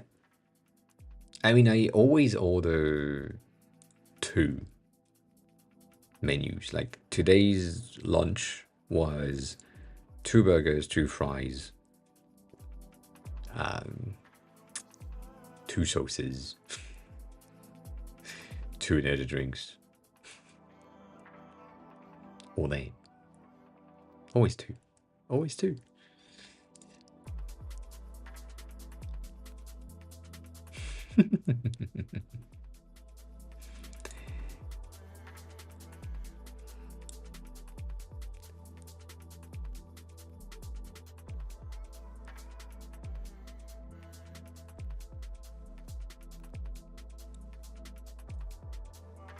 I don't mind that.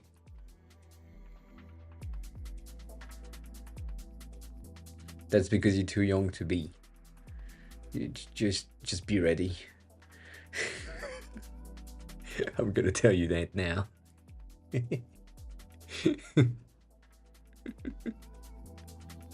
Just brace yourself. It gonna happen. I'm sorry about it.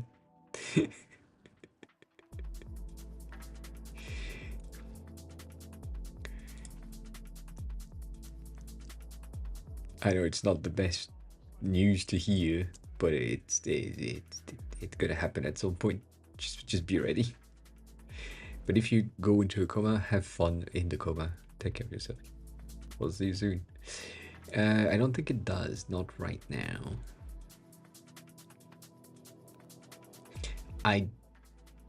I'm telling you, it, it takes you by surprise.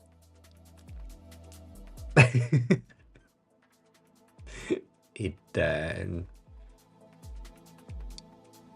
I mean, I showcased these pictures in the past, but it's just yeah, no, I know, but most people react the same way over the years as an experience.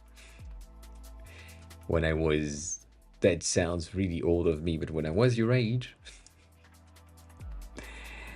I was a skinny bitch, and then shit happened. I think you've seen that. Maybe. Maybe not.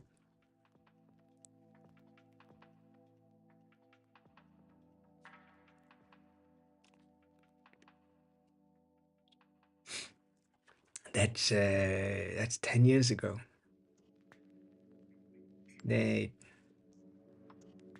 It's 10 years ago. It's not the best picture that I have of that, because shit happened. But yeah.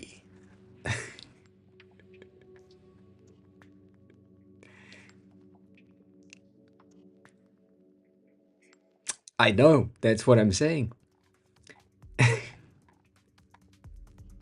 That's why I'm telling you right here. Like,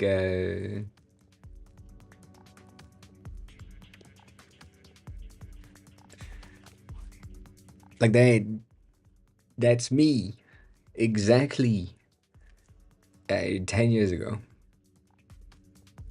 And I was like, I can eat everything, it's fine, everything is good, I don't take fat anyways. And then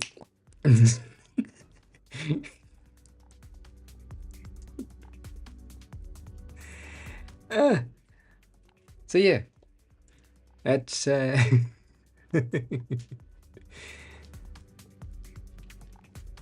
the thing. And so that was like my first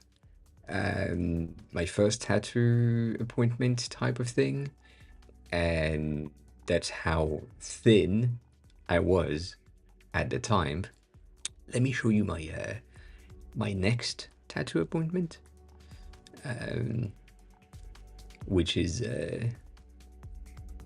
in May of the same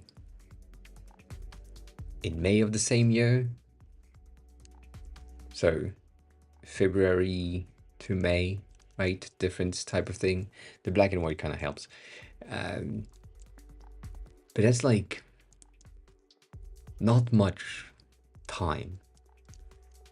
And I went, right, these two are okay, right? That's fine. That's just a change to get these. Cool, we good. And then you have the next tattoo appointment, and that basically broke everything.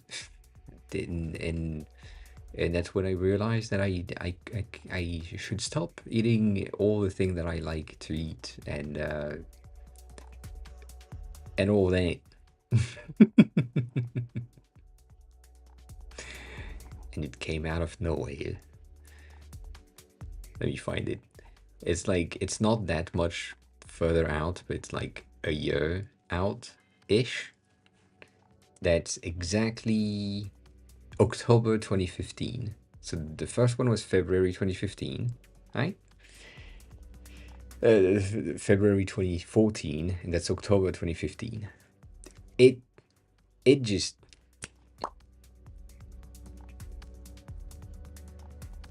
so that's why I'm telling you, just be ready. because you have the same build.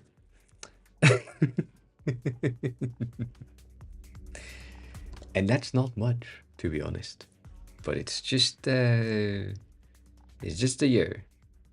A year difference. Shit happens.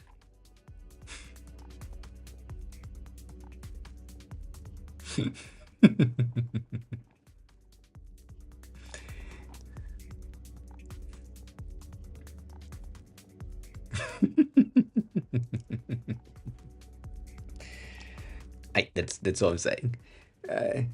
It is. It is all about because of the tattoos. Yes, 100%. Nothing else. Nothing else. I didn't. I didn't eat anything. I didn't. Mm-hmm. Mm-hmm.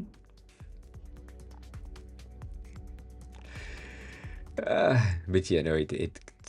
All I'm saying is it can. Not saying will. It can pop out of nowhere, and you didn't plan that.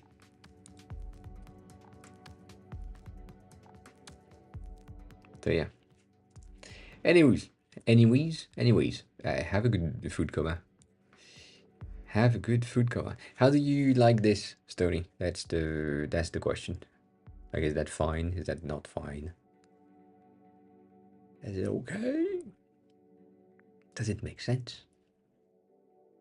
Does it work?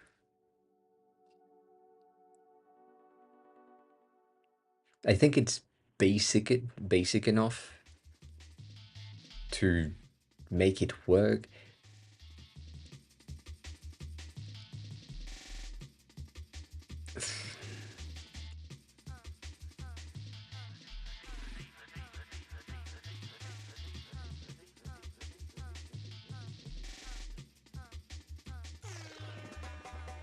The question that you had earlier about the readability of these small numbers, I think should be okay. The last thing that I'm debating is having like a title.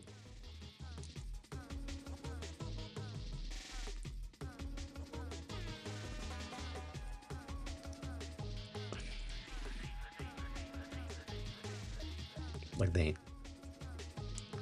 Why? Oh, English. I see.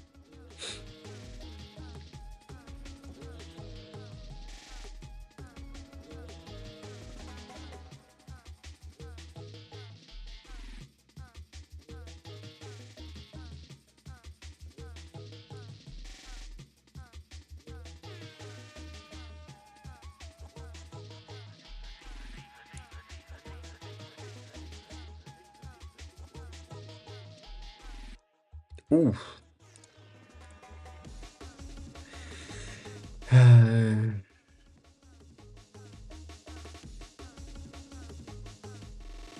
Oh no, the gradients is just fun for me. It's not necessary.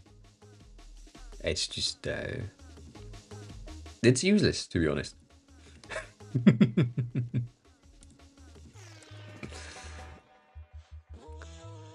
Just a nice touch. If you can have it, have it. If you can't, that's fine. Yeah, that's the. Yeah, just don't use it. You'd be good. You'd be fine about it.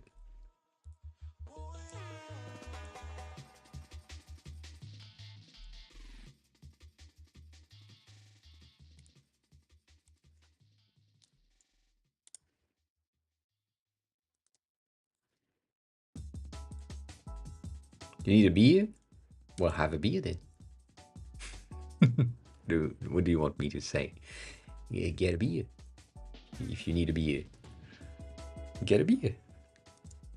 I had to. I had to take a shot of whiskey earlier. I know. I know. I have like the start of a sore throat. Like, yeah. Basically, it's just kind of bad, and having like a shot of rum or whiskey usually just cut the ache. It's not great. It works, you know.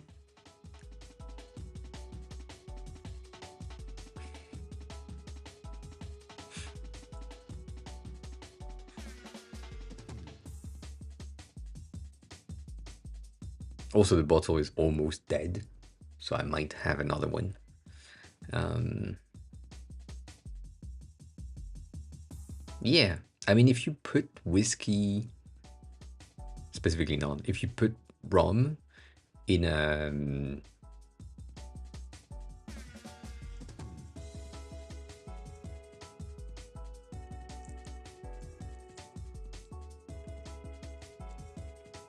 you know, in one of these, no one knows. It's the same color. It just smells different, but it's the same color.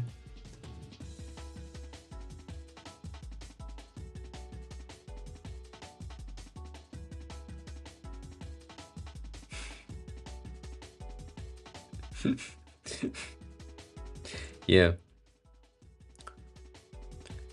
You can have like a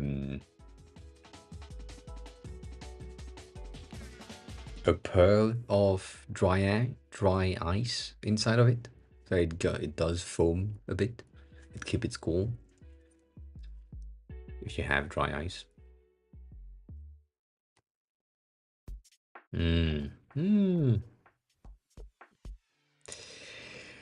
Something is still bothering me, Stony.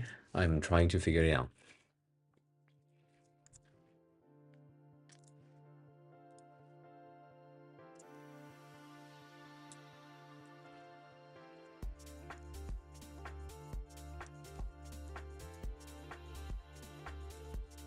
I think I know what it is, but you know.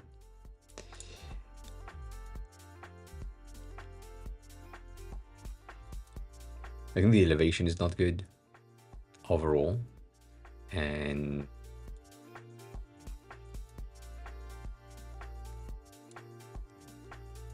because it's gonna, based on where you have it at the instant on the screenshot that you sent me, it is in the corner of the app, and it is roughly as an overlay type element, it needs to be above. Like it is a top level above everything kind of situation based on where it is here. I know it can change, and I don't know if that's like, I mean, you placed it here above everything because it's clicked on the button at the bottom, but you know, like it's a tooltip type of situation. So it needs to be above like the other tooltips, or it needs to take the exact same design as the other tooltips. Meaning, I think it's kind of black. That's an option. From what we did here, right? If we take the exact same system and behavior, background is supposed to be the slate 1 as our base, which means that it's going to be the lightest element. So if I do that, it's not a non-option. It's just I do slate 1. We're gonna have slate 1 here, that we have the absolute opposite, and it's the same thing. And you did have the border.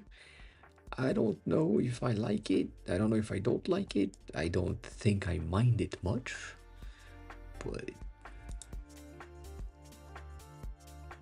yeah.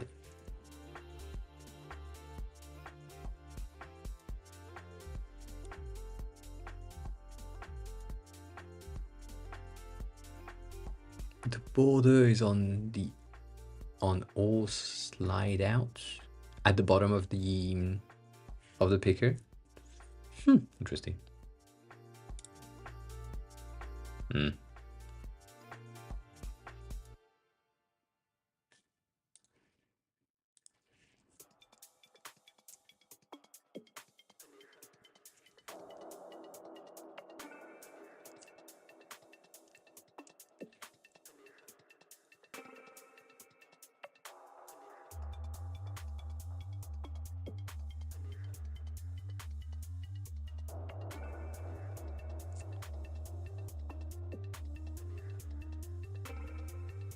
in optics, this is not the exact place, but this is roughly what's going to happen, right?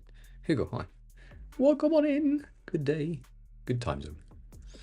How are you? If you have this, right, and let's say you clicked on something and it opened, which is the case, the user experience being preset and then change makes more sense because you're coming from the bottom to coming up, whereas what you had as your default was mostly going to be preset at the top, so you had to navigate through to the element. I think the left right is the thing that you will touch the least. So going into preset and then the equalizer and then the left right and then the title makes a lot of sense. Did my hair change? I don't know what hair I have. Do I have hair? Yeah, I mean today it's mostly the stormtrooper. that's how I call it. Like these bitches right there. Yeah, that's the stormtrooper type of thing. Yeah.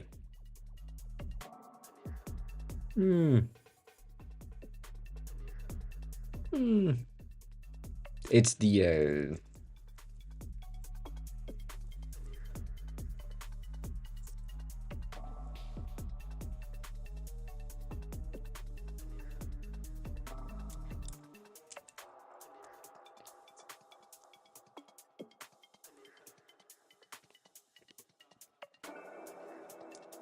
it's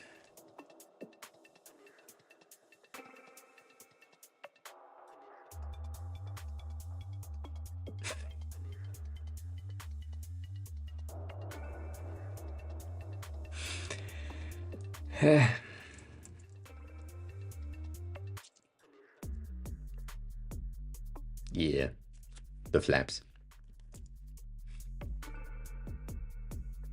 Oh, cool. What did you throw money at Elgato for? They have like a pretty good, as far as I know. Also, I don't know much, but as far as I know, they have a pretty good Black Friday, Black Week deal on Amazon and on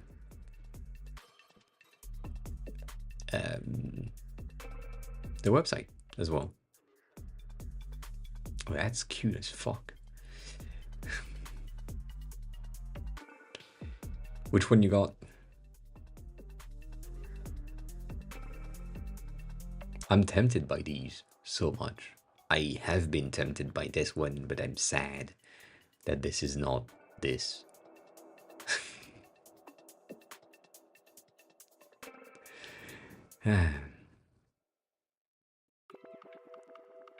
I love knobs. The thing that I don't like about these ones, or that specific Stream Deck, is that it only has 8 buttons at the top plus the knobs. So in total, it just has 12. But it's basically the same thing as almost the same thing as these without the 3 that are here, which the 3 have been replaced by the tactile one. I don't like these. What I do like is the Stream Deck Neo. I love this one so much. I just want that. The thing is, I haven't. It's not in France much. So yeah. But right now I'm debating this and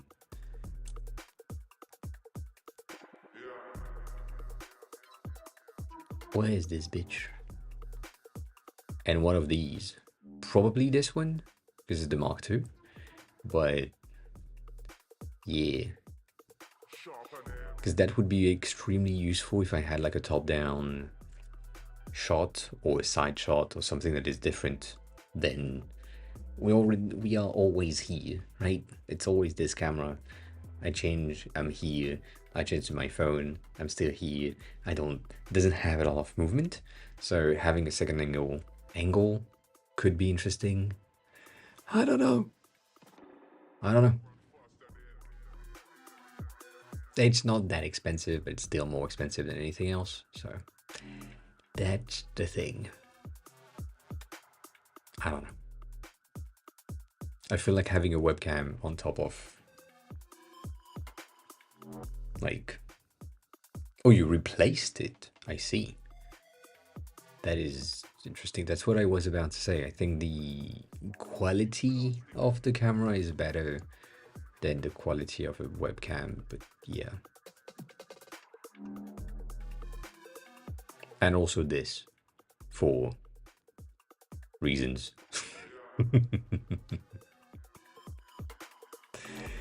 Yeah.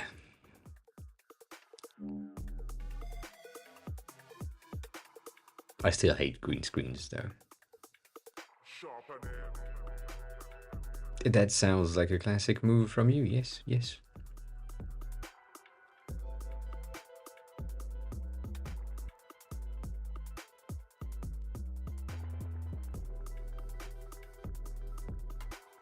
Hmm. Hmm.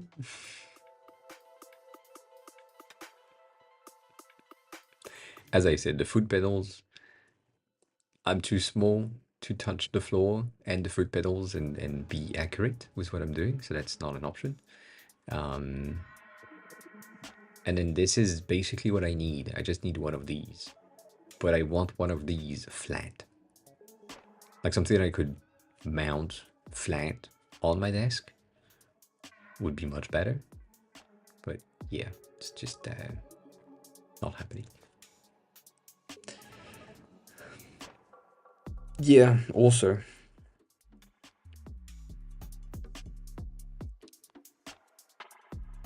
Personally speaking, the best acquisition that I had from Elgato stuff have been the Camlink Pro and Camlink 4K. Like these two have been amazing. The Pro for the PC to when I was streaming from the PC was really the best thing ever because I just have 4 inputs and I'm done. So that was great. The Camlink 4K is now capturing the camera for my Mac, so that's good. The prompter is good, but it's kind of useless. Like I don't really need the prompter side of things. I just need the screen next to the camera. So it's nice to have like a direct line of sight, but it's not the best. And then the wave mic is just great. So yeah, that's the best thing. And then the lights are just the lights. The lights can be replaced by the cheaper versions that you can find on Amazon. And now that they have the key light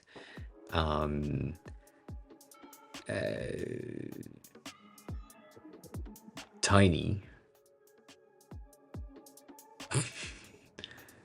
then they're cheaper, they're good, they're more portable. It's a good thing. But yeah, that's about it. The green screen is debatable. Maybe at some point. I don't know. I doubt it. You don't really have a choice when you have a green screen, which is what I don't like. Give me a sec. Sister sent me a text that is kind of weird. I'm gonna check on Discord in a second.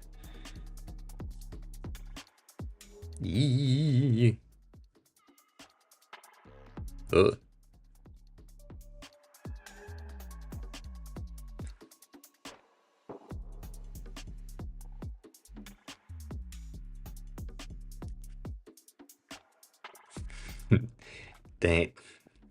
That's the type of message that you answer immediately. Yeah. I know you can like take off the back, but I don't know.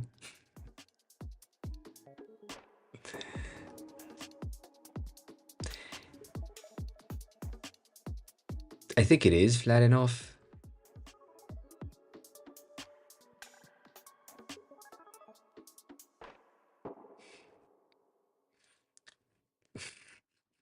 Good. I think what is in my head right now is Elgato is working on more stuff, and based on what we have on the Neo thing and on the newer Elgato Stream Deck XL, whatever, I forgot how it's called, Stream Deck Plus, whichever,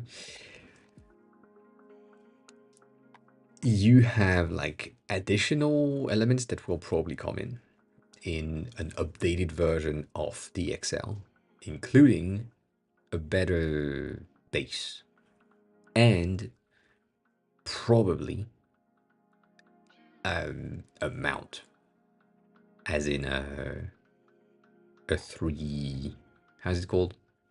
3/4 mount thing, like what we have here. If I can find it. Like in the bottom of these, you have like mounts, like regular camera mounts, screws, shit.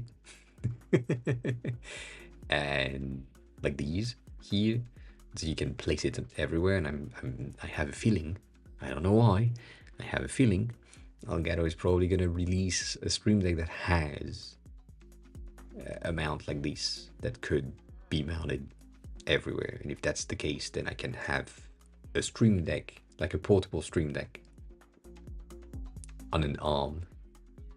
And if it's an XL, that makes more sense. I don't know. It's not really. I'm not really excusing myself. I'm just excusing the fact that there are something that have been building, as in these capacitive buttons at the bottom, and the fact that the new one have knobs and so on and so forth, and the XL hasn't had an update since a while ago now. That's why. Yeah, that's like the only update is this. I'm not gonna buy one of these, but that would be good. I could. I could, but no. But yeah, that's the only thing. It's just that it is a tool that hasn't been updated, and so buying one now is just a bad move in my head.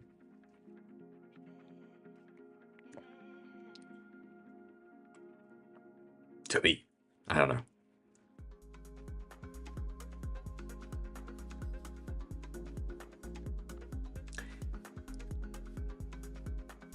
And I really, going back to the camera thing, I really have a hard time justifying this price when I can have this camera for 250 and this camera for 300. And I know that technically the camera itself cost me like 250 because the person in question didn't know how much it cost in the first place. And that's why I got it like really cheap. I should have paid 1,000, but that's a steal. I'm good. But then the lens and all of the thing that I added to that makes it way more expensive than 300. Nonetheless, doesn't change the fact that this is a bit more simpler, and jumping quality through streams is kind of weird to me as well. I don't know. It's weird. It's a me thing. Nonetheless,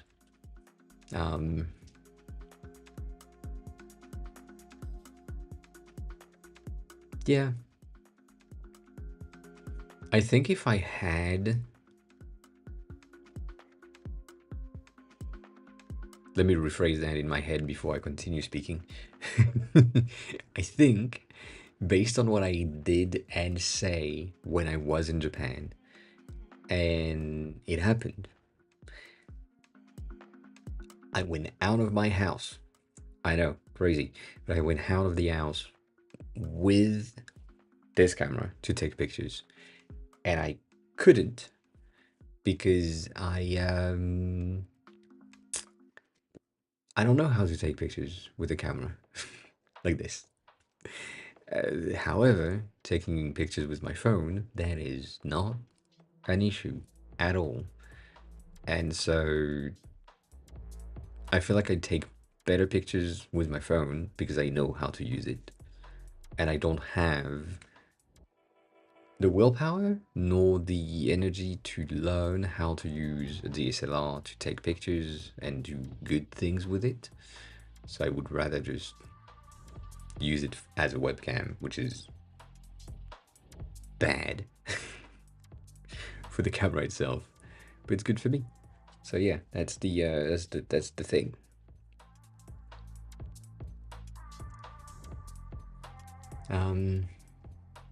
Yeah, I have lenses that I need to sell to make some money, for sure. But yeah.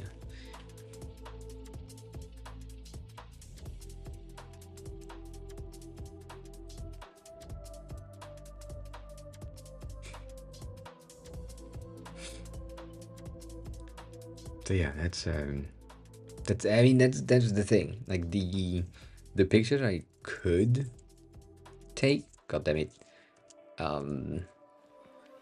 in either this one or this one. Right, I'm not saying that these are the best photography ever, right? But overall, I think it's pretty good. すみません、お兄ちゃん。これはシーシですか？シーシ Like it's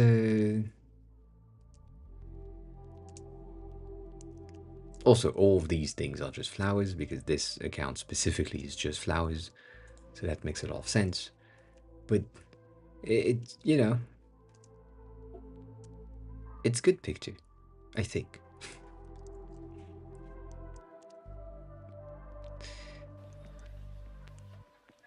And I probably would have the ability to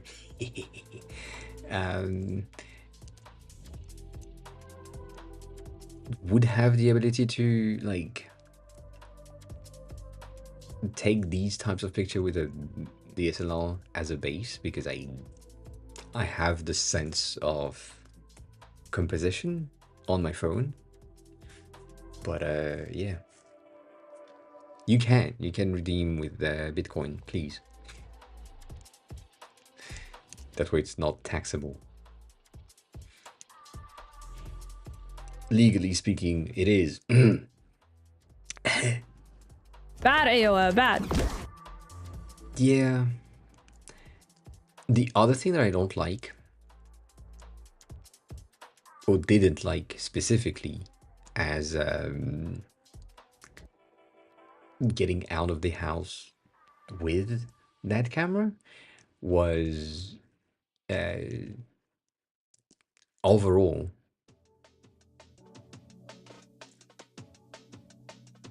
I don't know how to use it, but most importantly, I had to unplug it from everything that it was plugged in. And then when I come back, I need to replug it in the exact same spot or as good as possible. And so right now that it has the prompter on it, it's so much of a hassle to get rid of the thing and take it apart and be good with it. It's just such a pain that yeah, it's just I don't want that. I don't want that. But look at all of that. Good pictures to my standards, from buildings because I like buildings and architectures in general. Some of them are just not that good. Some of them are pretty good. Some buildings are really crazy, you know, all of that. But I think I have like one or two in the beginnings that are just wild pictures, you know. But also, I'm gonna say that now, this is biased. I think there is a massive bias on Japan. You know, you take a picture there and things looks pretty cool pretty quickly. You don't need to do much for the picture itself to be pretty nice.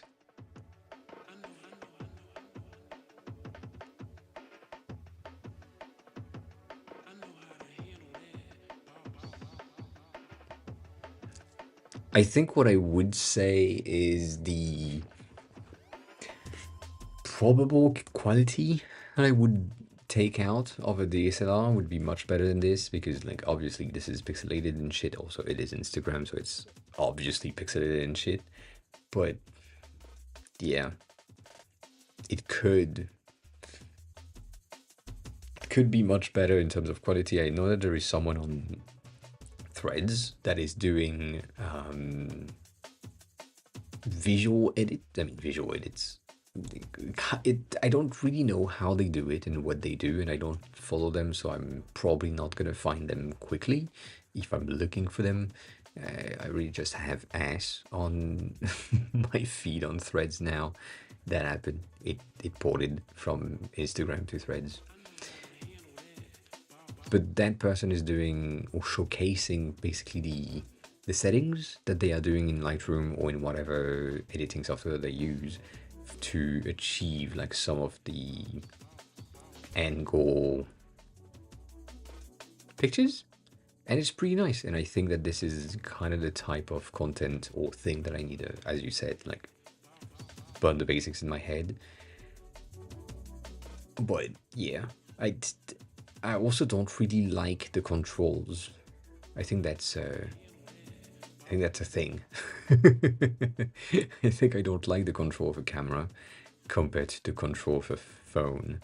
And so the L16 would have been much more of a better camera for me because it has the control of a phone. But yeah, goddamn. I know I liked one of their posts, but I did that a while ago. And so now I can't find it.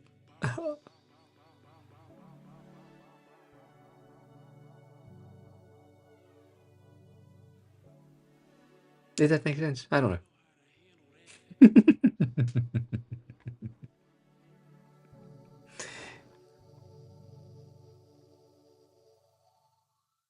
Also scared of breaking the camera based on how much I need it, and I don't have a second one. If I had like multiple ones, I think I would be okay with it. Or I would be less careful when going outside with the camera to just know that, well, if something happened, it pisses me off, but that's fine. I can still do the thing that I need to do. Right now, if I break this camera, I don't really have any camera available, which is kind of bad. So, you know, that's the thing. Why the fuck can't I find the things? I find all of the pictures of the people that are currently in Tokyo that are, well, taking pictures in Japan. And most of their pictures are looking the same, which is kind of crazy to me. I don't know. I don't know why. But yeah, that happens. Come on. Threads, give me a thing.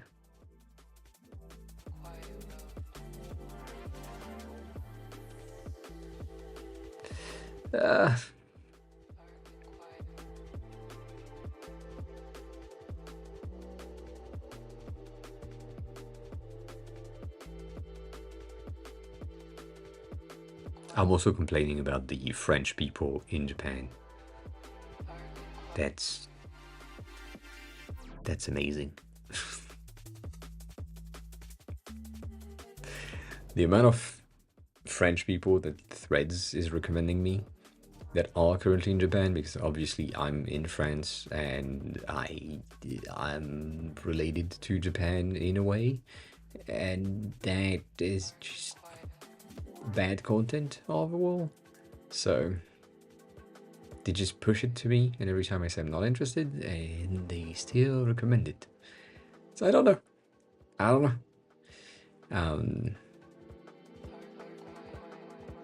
I can't find the fucking thing. it's been complicated. It's just annoying for me.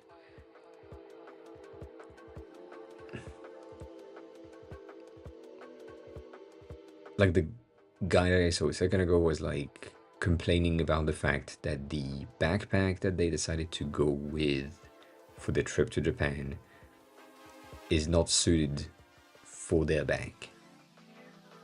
And the backpack in question was the free backpack you get at the gym when you subscribe to the monthly subscription thing.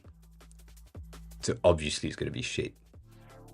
And if you don't have the brain cells to figure out that the free thing you get is going to be shit for your back, and it's just for the gym where you put your gym stuff in and then you forget about it, I don't know what to tell you. I don't know. It's just yeah. It's just bad. Just think for a second. But no, it doesn't. There is that. There's also the other people that are just that have been saying things as French people do. I'm gonna say something really, really good. French people are the Americans of Europe. Yes, that's. I think that makes sense to a lot of you.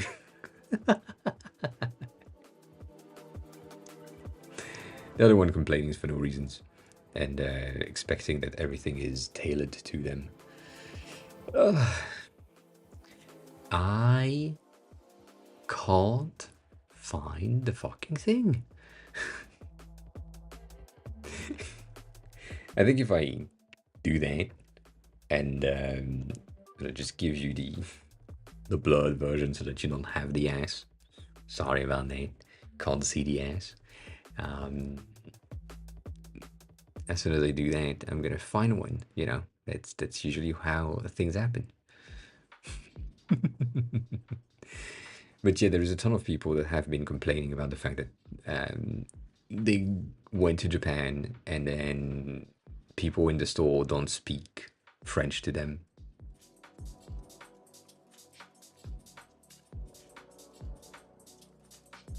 And their reasoning behind that was, you see that I'm not Japanese, you see that I'm struggling to communicate with you and I'm speaking to you in French, and I don't understand why they don't attempt to do anything else. And I'm like,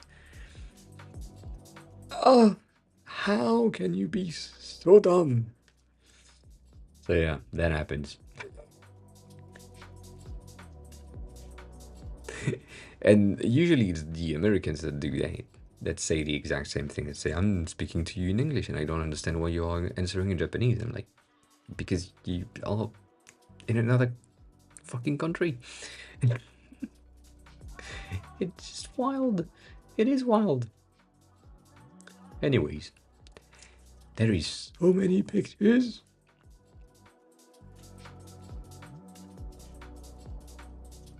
This could have been it, but it's not.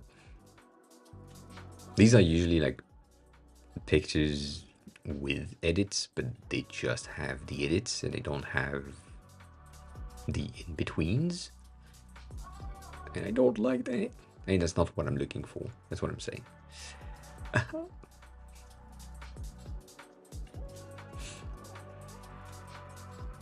But these are fun, right? These are fun edits. It's the type of shit that I used to do when I was in school, and we had like text embedded in the scene. This one is kind of bad though, but yeah. Whole thing.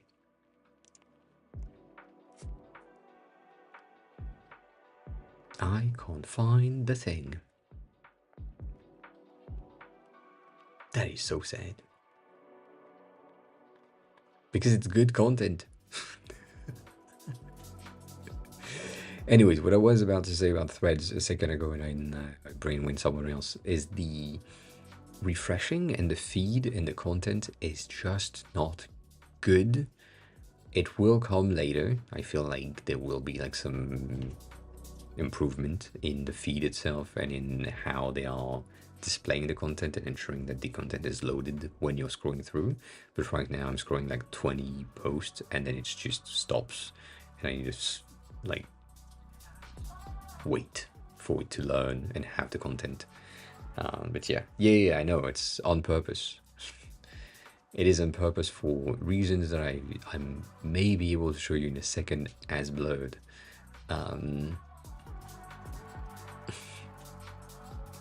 Potentially. Maybe, maybe not.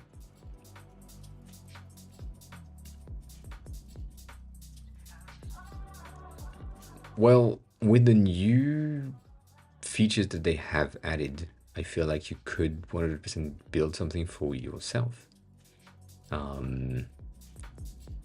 Because they have the new feed things where you can build your feed algorithm yourself. So that's a pretty good.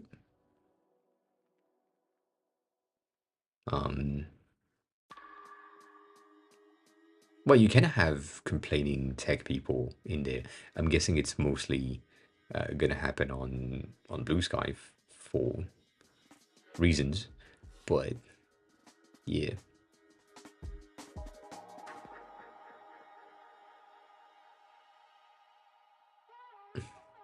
Like my feed is just ass, and not ass for the sake of ass. It's ass for the sake of gym, which is good, but still ass. And I can't show you ass on stream. Yes.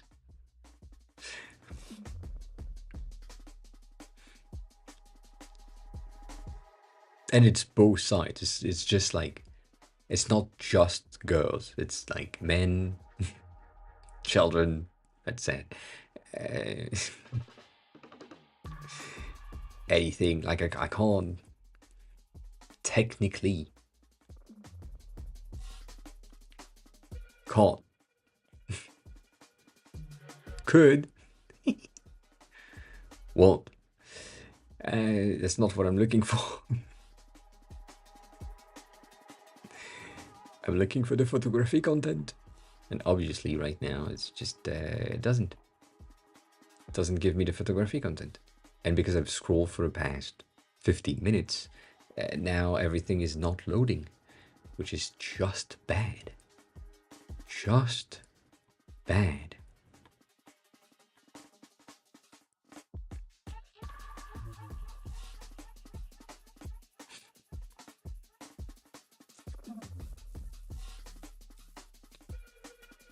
I think I'm gonna give myself 3 more loads at the bottom, and then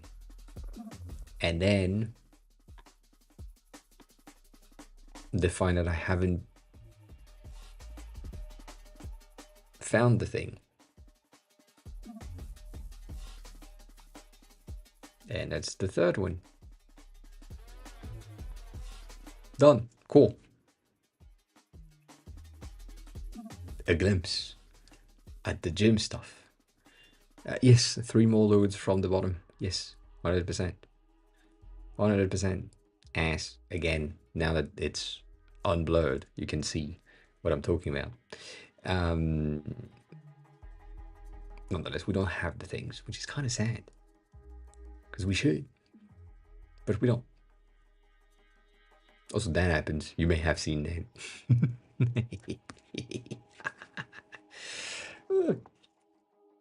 Anyways.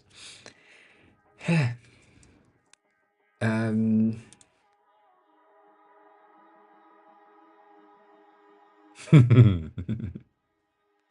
do you mean you sounded very weird? I sounded very weird? Yes. Yes.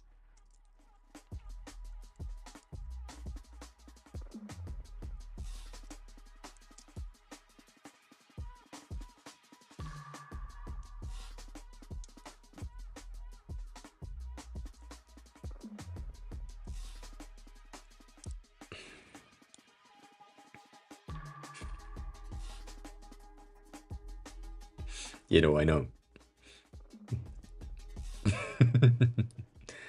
I didn't do it on purpose. Maybe.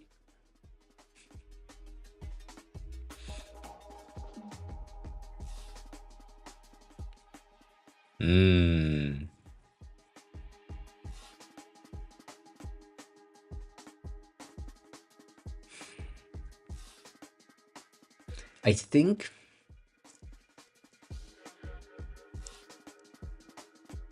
Sony, I think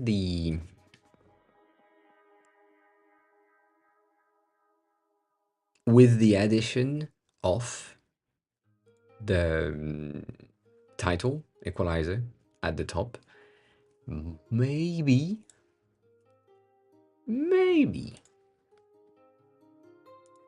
that is loud as fuck. Maybe the reset button could be next to the equalizer thing.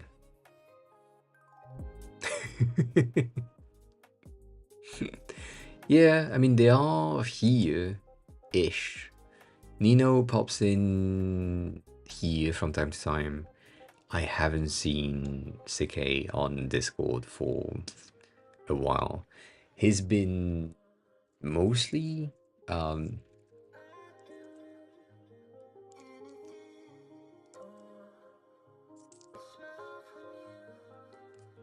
Threads, to be honest. That's where I see things. And most of his things right now is the same as me. It's like the content based on the Japanese app that he's building, and his side of things is mostly like a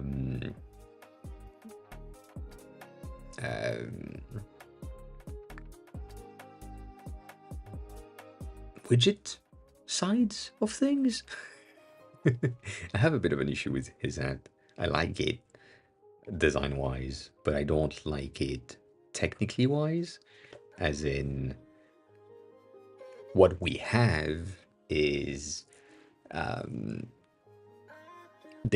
it. That's the app. Hi. So you have like the bottom, which is the all kanji list, and you just have a list of kanjis, and it has the 13,000 kanjis that comes in the dictionary, and that's all you have. Then in each of them you have definitions and details, examples, all of that, which is good, right? That's a good content. The thing is, the experience of this to me is kind of bad. And then the other thing is the widgets. CK has a widget that is kind of similar to the one that I have. I think that the one that I have is simpler, and also the widget example that he has is a 3D thing. Like it reacts to movements, whatever. That's fun. But that's it. Most of his concept is this.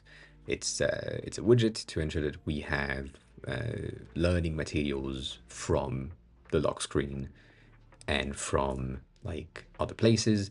And the goal for him was to create like a quiz type widgets, so that he could practice his kanji learnings from the home screen, which makes sense, right? That's a thing that you kind of want to have. But then when you look at the widgets that I have right here, which is this one is mine, and then this one at the top is mine as well. It's really similar. At the end of the day, they look exactly the same, and I think because he's doing something that is extremely specific, as just doing like a kanji widget as a platform, it is simpler compared to the massive app that I have that has basically everything and all the options and the widgets. So it's a bit of the opposite things. I know that he has, I think he has a way to create lists of kanjis that you want to learn in his widgets. And I don't. Like, I just have dictionaries. But I feel like most of the content that I have is, yeah, like everything that he has is just this page, basically. Like that page right here is this page for me. Because the content that we have, like the detail page, when you look at them side by side, this is not the same kanji, but it's kind of the same kanji. You have the kanji at the top, some explanation underneath, readings and writings, and then examples. And so if you look at mine, you have the kanji at the top, readings, and then meanings, and then some examples. So it's basically the same concept, the same content. But yeah, I just go deeper in a way where I can just dive in details for specific words, and if the word is a verb, which we don't have here, you would have more informations on there, like related kanjis, related stuff, conjugations. So yeah, I don't think he's doing like a social media detox. I think it's just working in a company that kind of requires him to have more hands-on, I guess. But he might just be in platforms that you are not on. As in, Threads is a platform that is pretty active on. It's not active on Twitter. It's not active on Discord. It's not active on Twitch, sadly. And he's not that active on Instagram. I think it's just moved to Threads. I think that's what happened. He's just decided to move to Threads. Are you active on Threads? Also, he's not really active. Like when I'm looking at his profile, obviously, that's where we are.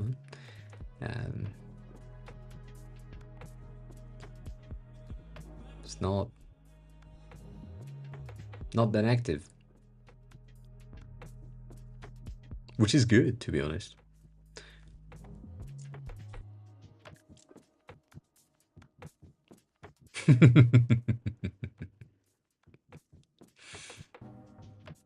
I'm trying to get into Blue Sky, but I just can't. It's such a bad experience in the beginning because it doesn't have an algorithm, something. There is no For You page type of thing. You have the Discover page, but it's not entirely good. So I really don't like it. I really don't like it.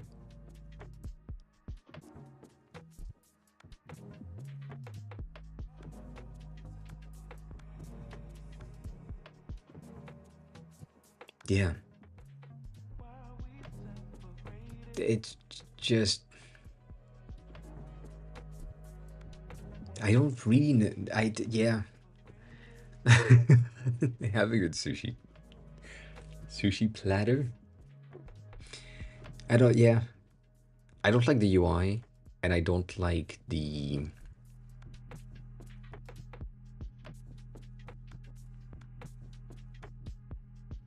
I don't like the lack of discoverability. Again, it's the same thing as Twitch on its own.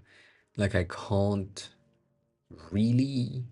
I mean, I can. Sorry, let me rephrase that. I can only rely on people that have built groups or categories of things. I know that Salma has built or has used a community pack type of thing in the beginning for the Clo team, which I'm part of.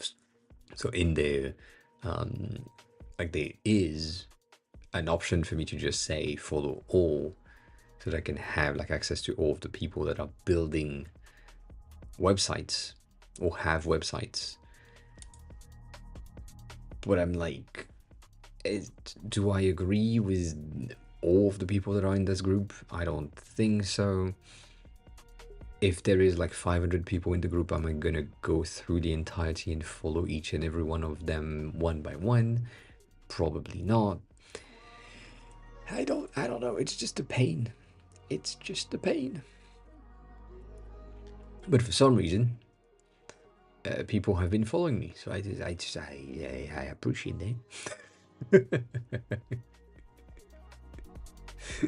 Like all of the notifications that I've been having is just, it's just that.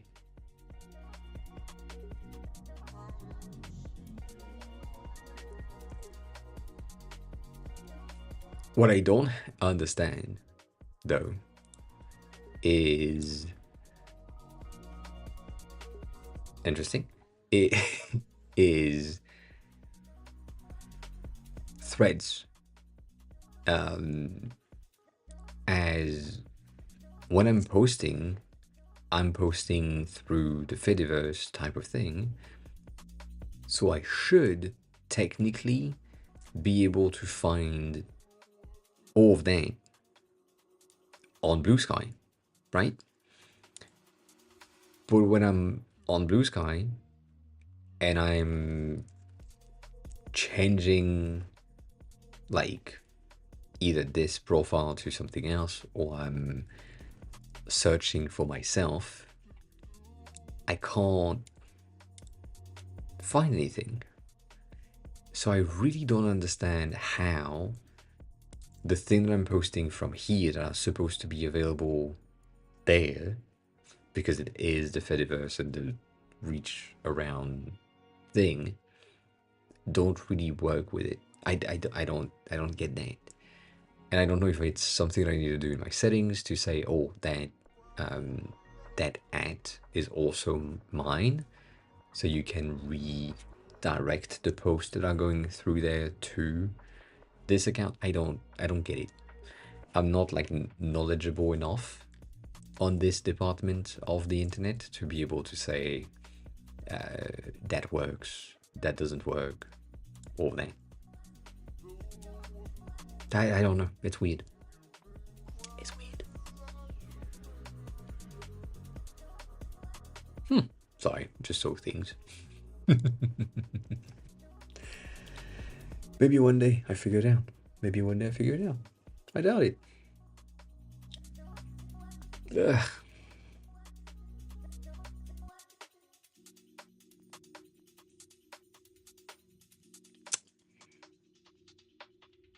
I feel like there is something that I wanted to talk about and I forgot what it is.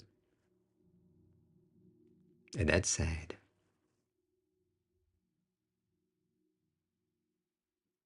No, it wasn't boobs.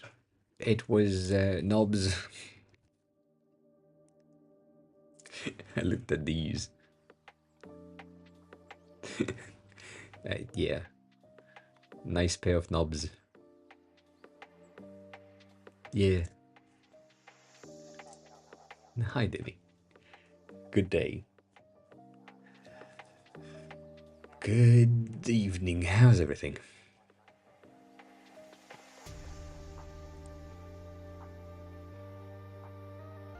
I really need to do some work like this. That pisses me off so much. I don't want to. I don't want to, but I need to fix this fucking landing page. Oh, dang. Yes, that's true. Dang, I got it back. I got my own product back. The guys from Product Hunt explained why what happened. I changed my profile picture to my skull image and they block me because it's not a profile picture, it's a logo. Therefore they were like, nah.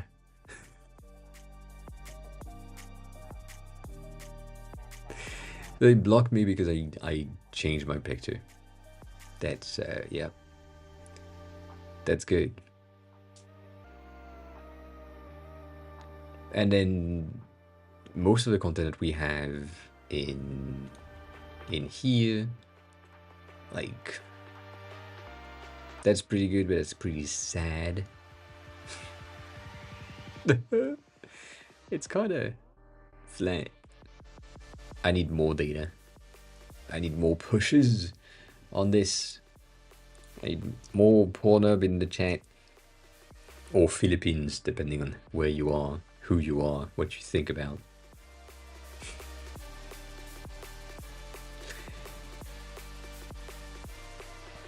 A lot of people from India have been on there, which is pretty interesting as a metric to me. India and the US, and then France.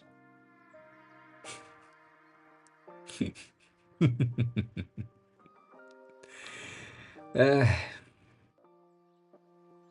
we ended up 12th. 12th on the week. Which is not good.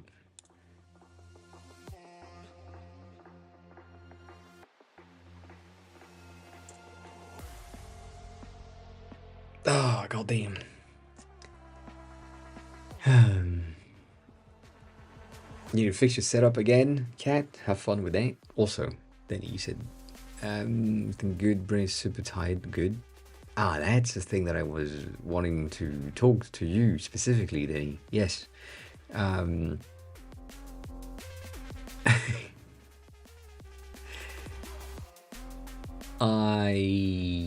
can't share sound, so I'm just gonna share the link, and it's probably gonna be good or enough. There is maybe, I think god damn it. There's this creator on TikTok that I like a lot. And I mean, I can absolutely show you that. It's not an issue. That creator is a Korean fashion creator, and they have like a ton of outfit and content, and it's a different type of build. Obviously, it's a Korean build, but it's an interesting thing, and most of his content has like good outfit comparison, like builds and layerings and all of that is pretty neat. So yeah, if you like that, take a look. But also it's Korean, so that might be a bit different. And there is no another one that I was looking for. The thing is, I probably just like them instead of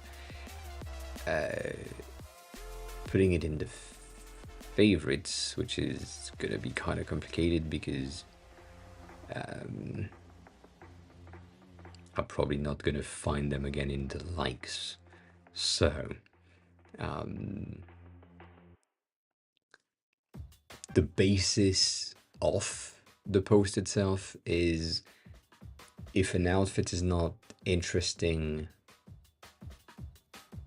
on its own, or if an outfit is not interesting through color, it needs to be interesting through shape. If it's not interesting through shape, it needs to be interesting through texture. If it's not interesting through texture, it needs to be interesting to color.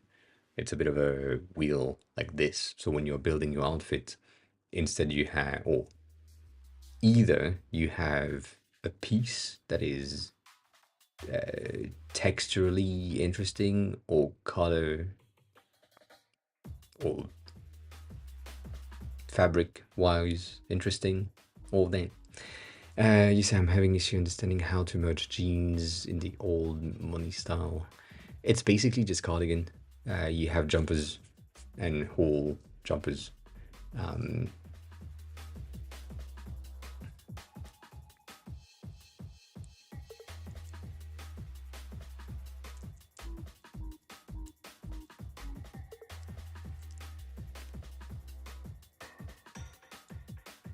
Like, remember that jeans are not necessarily blue jeans. There's a ton of types of jeans, and you can 100% get something that is working in the type of old money things, but they're gonna be more these blue jeans, like dark blue rather than light blue.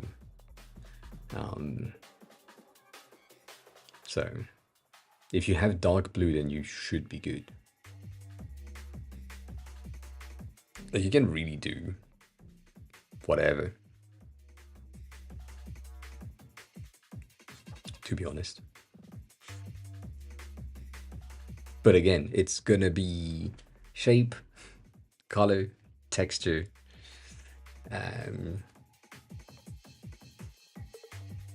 yeah, shape, color, texture, something else, I forgot. There is 4.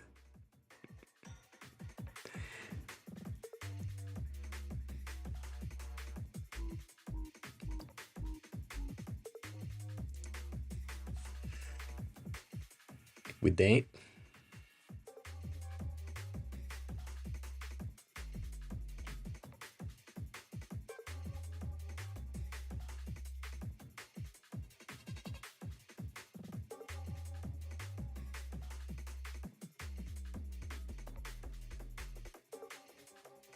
isn't that fabric?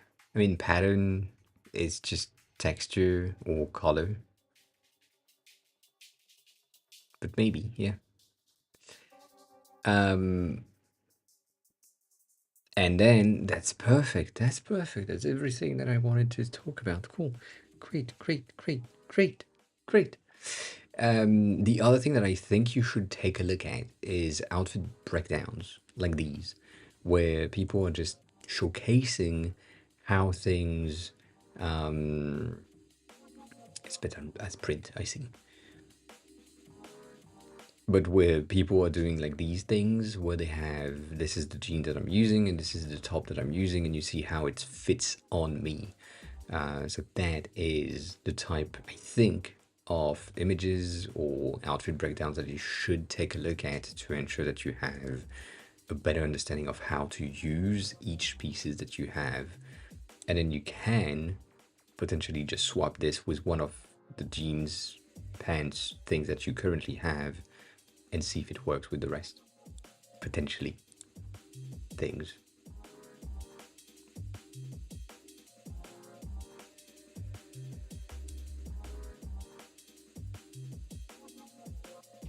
These works. I mean, these will work with everything, to be honest. Like, there is nothing that can't be paired with that. Like a very light color top would work, a very dark color top would work, a very colorful thing would work, a black top would work. Like, it will work. If you go in that shade of blue, it starts to be a tad more connoted, associated with things. And if you go with these darker blue, then that's the same thing. That's worked with all. The light colors are gonna go with mainly everything. But yeah, I probably would have pictures of me in jeans from ages ago. I don't think you would see the jeans. I used to have these colors. Yep, that's my jeans. Gray have always been the thing. But yeah, I think this is outfit breakdowns are gonna be pretty useful for you to get an understanding of how things are built, and then you can just build on top. Specifically this one, which is mostly like stylish outfit, which is the type of words that you would use based on how we talked about it. But yeah, you can see how you can style stuff. The reason why I prefer these overall is that I can see that if I had on a fashion brand thing just seen these pants right there, I may have never clicked on them because they don't look like something that makes sense to me in terms of shape. But then when I'm looking at the model and how it's worn, I'm like, okay, maybe I can try them on. But other, like on its own, I might say, that's not my type. That's not the style that I like. But then you see them in use and you're like, oh, you know what? That jacket is not that bad. Or other things. So, yeah. But you would go for that. I know that. Me too. Without the shoes. But yeah.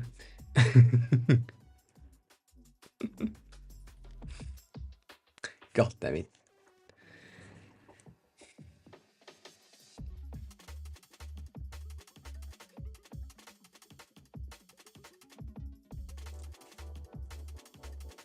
Yeah. Again, find the cheapest one on AliExpress.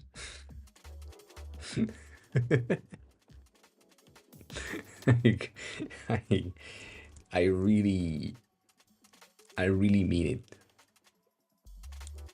Like, get here and you look for whatever trousers. If you find the name, I'm gonna use chinos pants because I know that that would work. And just scroll through and find something that is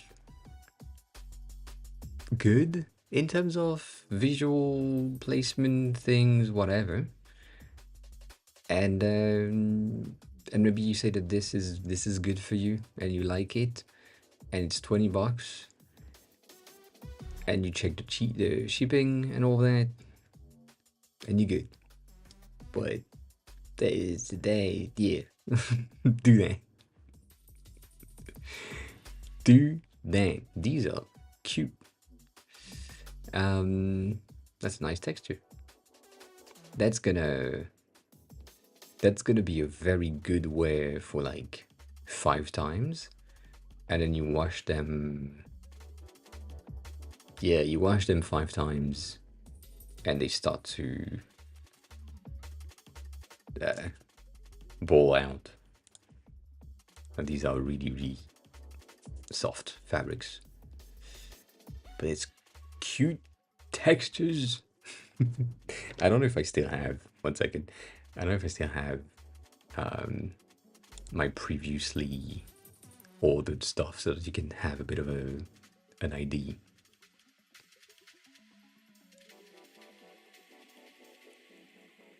Maybe of things.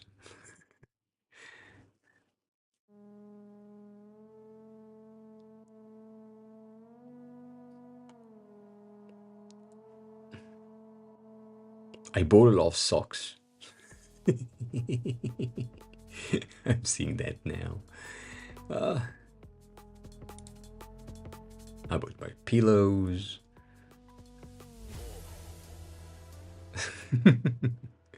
I bought a lot of things that don't exist anymore, apparently. So that's pretty good to know. These pieces have been removed. 100% do that.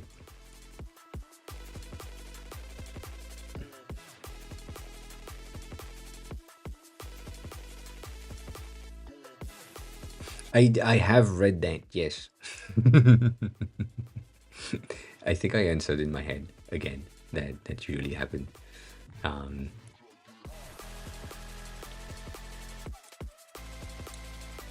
Right now, for example, I'm looking for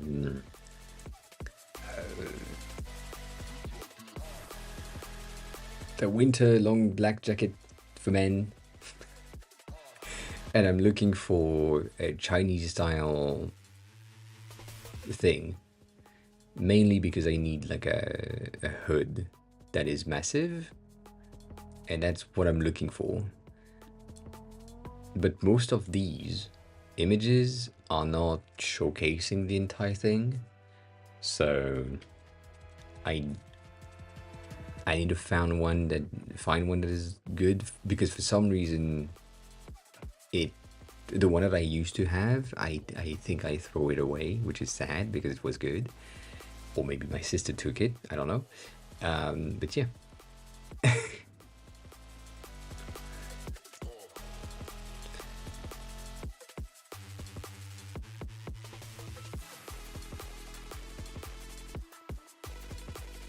These ones are not good for neck cover, if that's the thing that you're talking about. These are not good for neck cover either, to be honest. These are just the Chinese, the one that I call the Chinese coats, because they don't, they're just usually Chinese. And there is a store. God damn it, I can't do that. I can't do that. I wear a scarf all the time. I wear a scarf all the time. It's just better.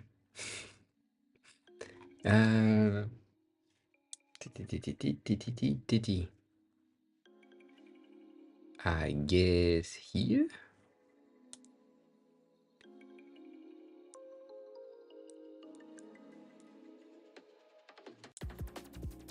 Not here?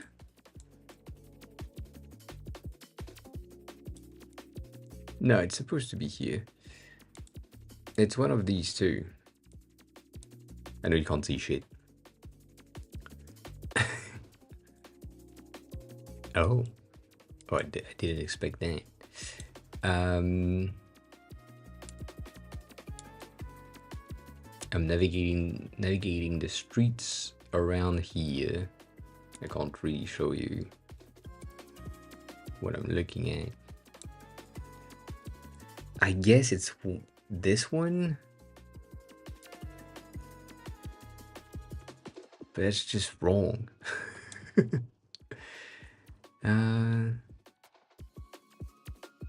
There is like a shop downstairs-ish from where I am, and it has a jacket on display that is pretty interesting. And I don't think it is American retro that I can see right here. Nonetheless, it has like a very cool jacket, coat type thing that has more for winter type, sleek overall design, I'd say. So what the fuck is happening? But yeah, it's like shit like this. I used to be on... Does that still exist?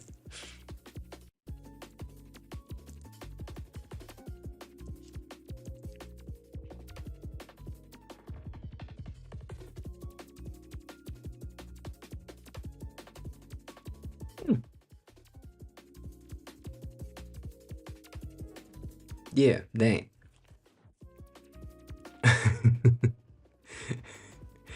Like, Sammy Dress used to be a website that I used to shop at, and now it has been kind of rebranded and formatted. Apparently this one is more woman fashion, which is fine, but these are like basically, how can I say that,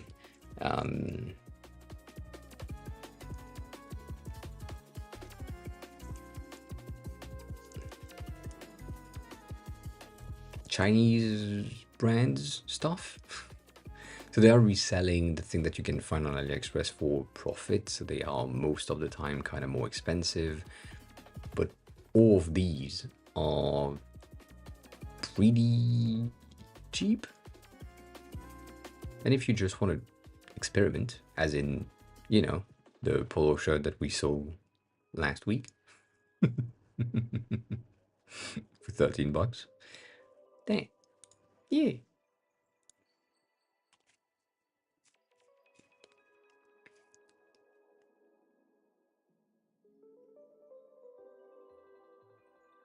Nah, you see, that's the thing. You see how this look? Like shit. Right here. How this image looks like shit.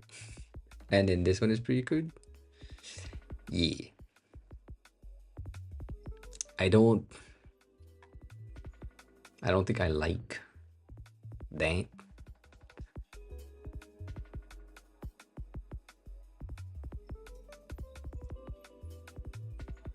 I think this is more you than me, for sure. This one is in between. I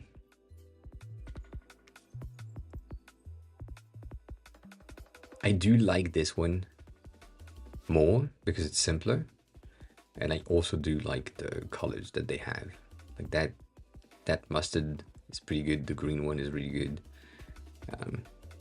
But like this is better fitted in terms of shape overall. That's pretty good.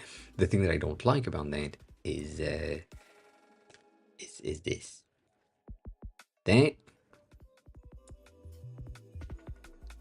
That's not true.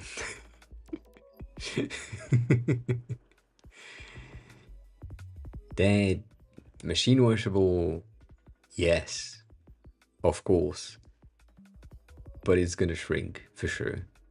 If it is 100% merino wool, it will kind of fall apart after a while. Yeah. I mean, we've had... Bitch. I'm not saying we've had like that discussion before, but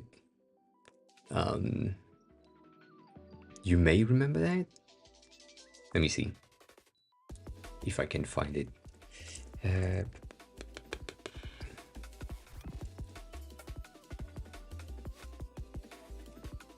I don't know if it is... That's my face. I don't know if it is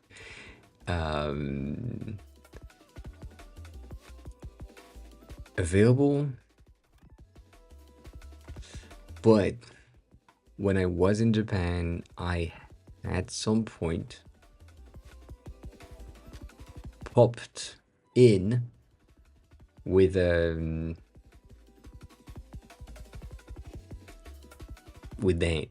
which kind of rolled out for no fucking reason all the time. And this is just Uniqlo.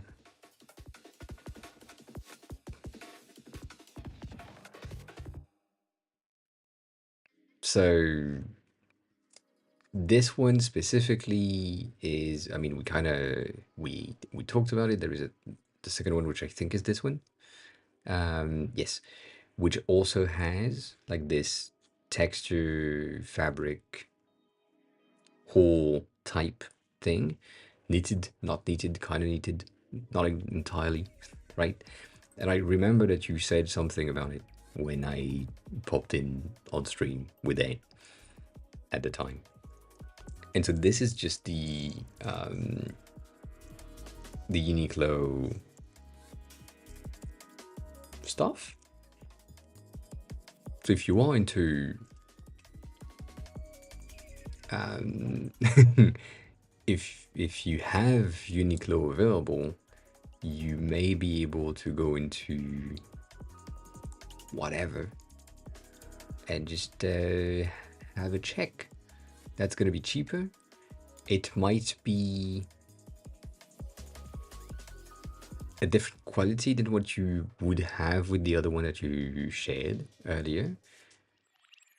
But you could also find something that is really good. Like the second one that I shared is really nice, and I really like the overall feel that it has. But it also exists in other colors, and so now I know that when I'm going back to Japan, I'm gonna buy some with the other colors because they're good. Also, I'm gonna use the one that I left in Japan because I know it's still there. But yeah, Uniqlo in general is going to be pretty good, I would say.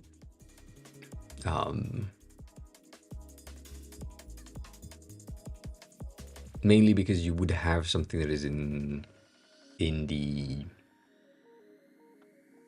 stylish, not too streetwear, but not too high fashion either. So you can find things that work with the type of style that you're looking for, I think.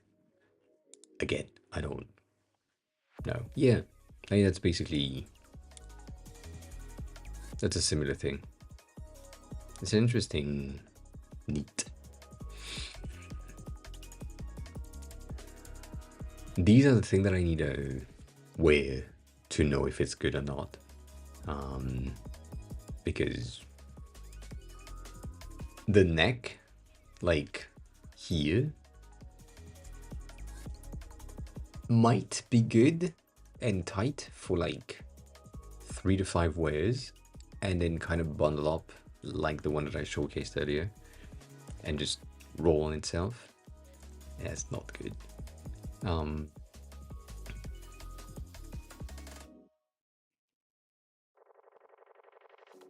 But yeah.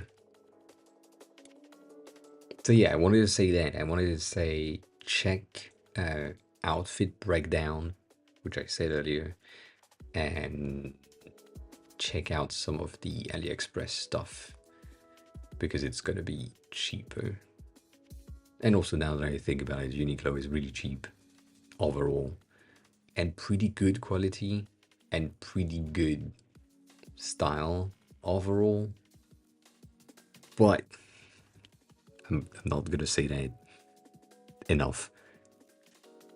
If you have a Uniqlo around you, go there, test out the things. Like, wear them, see if it fits. Because it might look really good on that specific, like, preview for the videos, for all the things, but it might not fit for you. So yeah, like this one, I like it a lot. I didn't buy it. I like it a lot. They have this thing lately, which is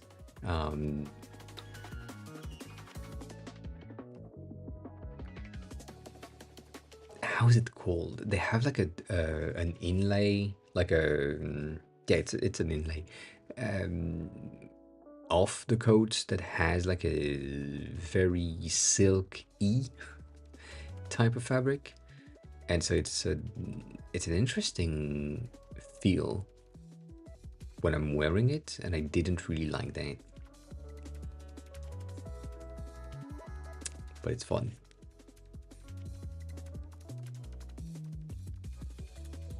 Yeah, the thing is with sending back clothes, you need to pay for the box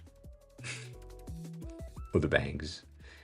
that you're sending this thing back with, and 99% of the time the initial bag that you received the things in can't use because you kind of tear it up. So it's a bit of a mess. But they do have like these things that are mostly clean and simple and working, and the pants in question that you are interested in are in there for sure. So yeah. I see. I'm gonna not do that then.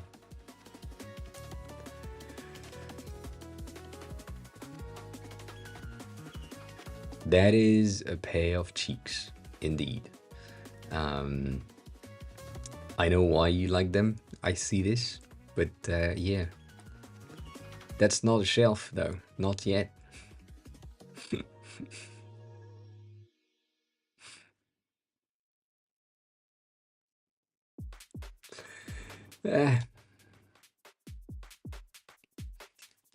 We don't.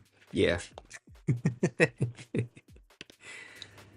It's not the same type of shelf I'm used to.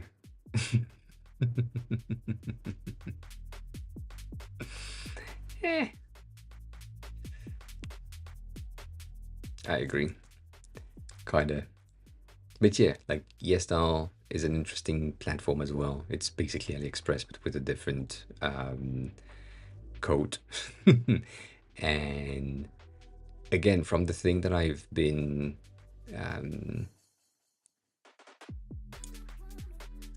looking at, there is a ton of these I've been using and kind of buying in the past. There is a ton of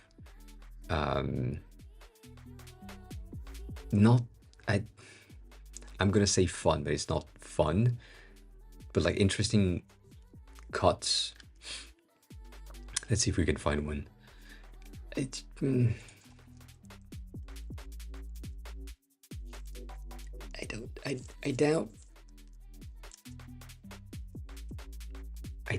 doubt this will work. But yeah, shit like this. Like, I bought so many of these types of pants, coats, t-shirts that are just uncommon designs as a test. And I would highly recommend you to do so if you can, or if you have something that you find like interesting. Like, for example, for me right now, I'm looking for these things specifically, like these types of coats. What I'm going to take a look at when I'm looking at this is, have there been some reviews? Like, are there some people that have received them? And what are the pictures of the things? Because these pictures are the official pictures from the initial brands that have requested this thing to be made, and the ones that are sold here are the cuts that didn't make it, or the thing that are kind of sub-level, the first batch thing that are not necessarily the good ones. So that, well, sometimes they don't look the same. But yeah, like, let's say I like this, which is the case, I do. Like, it's an interesting thing. It has multiple layers. It seems a bit over engineered, as in it has a hood, but it also has the flaps for a formal-ish type of jacket. That's an interesting feel. So yeah, that's just yeah. This is the thing. I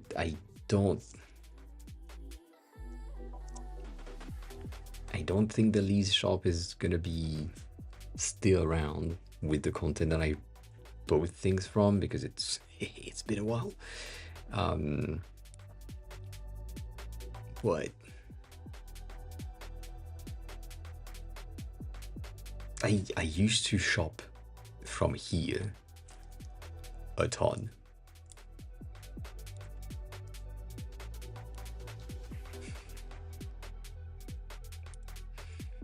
Because it's cheap. And it is pretty good. Let me see if I can find just the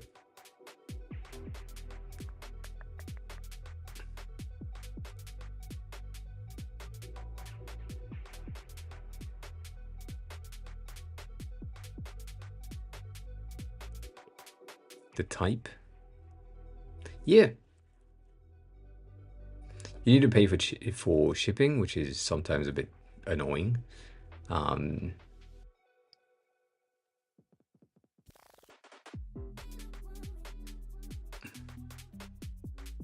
don't think. Give me a sec.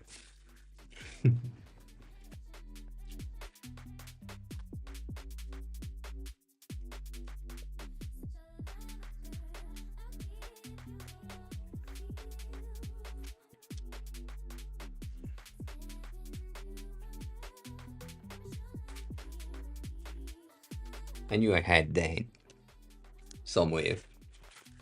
This is one of them.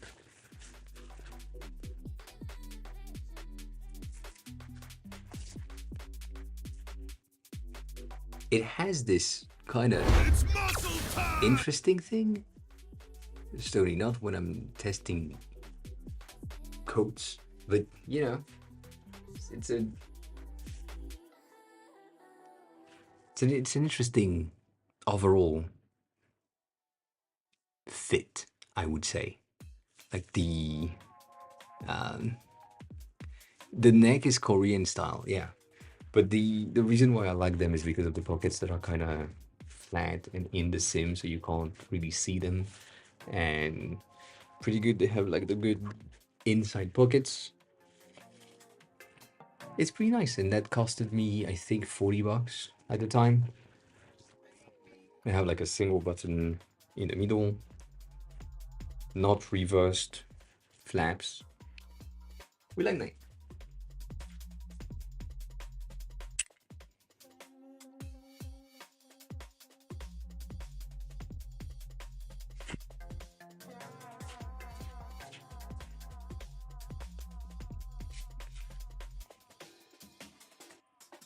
Oh no.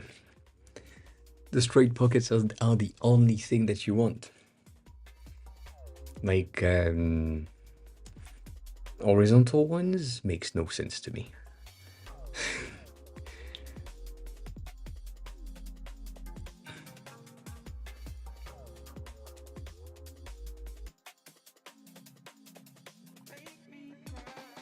So I'm looking at some of the past coats / outerwear. But yeah, I don't think they have it anymore.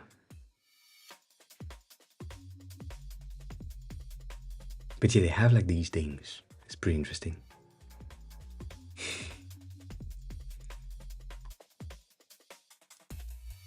But there is that, and then you got other websites like Black Tailor, which you probably heard about. These are more for cargo pants and different style.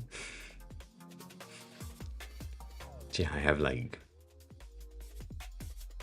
20 or 30 pants from them. Most of these. So you know, all that. The thing that I do kind of like to an extent is to find brands like this in the initial run, as in my usual ones, like my t-shirts. I mean, most of my t-shirts, most of the things used to be a t-shirt for like $25. Now the regular t-shirts are like 40 ish, 50. but the utility ones, which are the lowest versions, are $20. But most of the regular t-shirts that I'm using are like 40 to 50 bucks per t-shirt, which is fucking expensive when they used to be 20. So what happens is, if you find a brand like VQ or like Black Tailor in the early days, and they don't have all of these at the bottom, or all of the things, they're just trying to launch something and build like a collection just to see if it works. It's not going to be that expensive. It's going to be good-ish because it's the first run, and then you can just go on that and try to see if it works for you. So yeah, now it's expensive. Like the pants used to be like 40 bucks. Now they are 85. That's crazy to me. And it's the same thing. So most of them also are coming from, or have their initial manufacturer be on AliExpress somewhere. So you can go there, find something that is the same type, style, and then use that. Like, for example, these coats, I had 2 of them, and these were sold on the lease, the other shop that I was on a second ago. So yeah,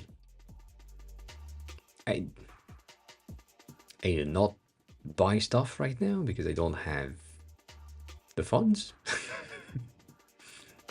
But you know, all that is pretty cheap. Like the jacket we just saw a second ago on Black Tailor is basically this, the top one.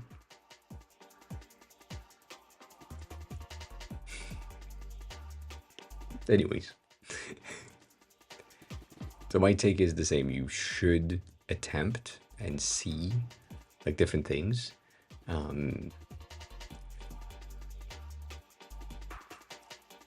Yes, not AliExpress. I have Bellroy. Bellroy has been the most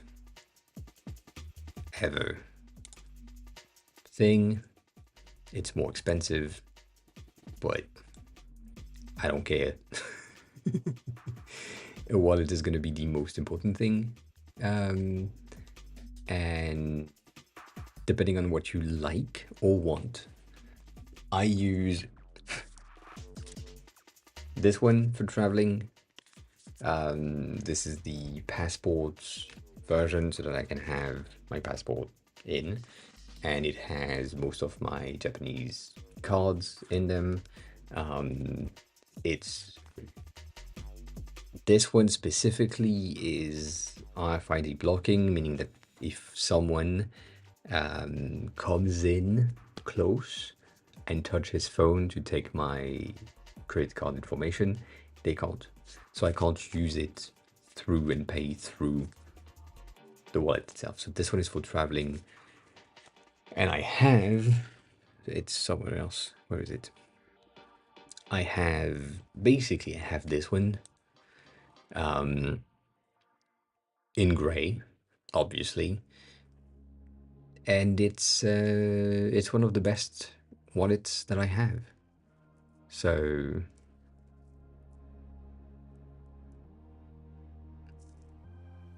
you bring your passport with you. If you want to go to Canada, you need to bring your passport with you forever. But yeah, this one, if you just want like a very simple wallet, could be enough. And yeah, I mean, I would rather not. And I was having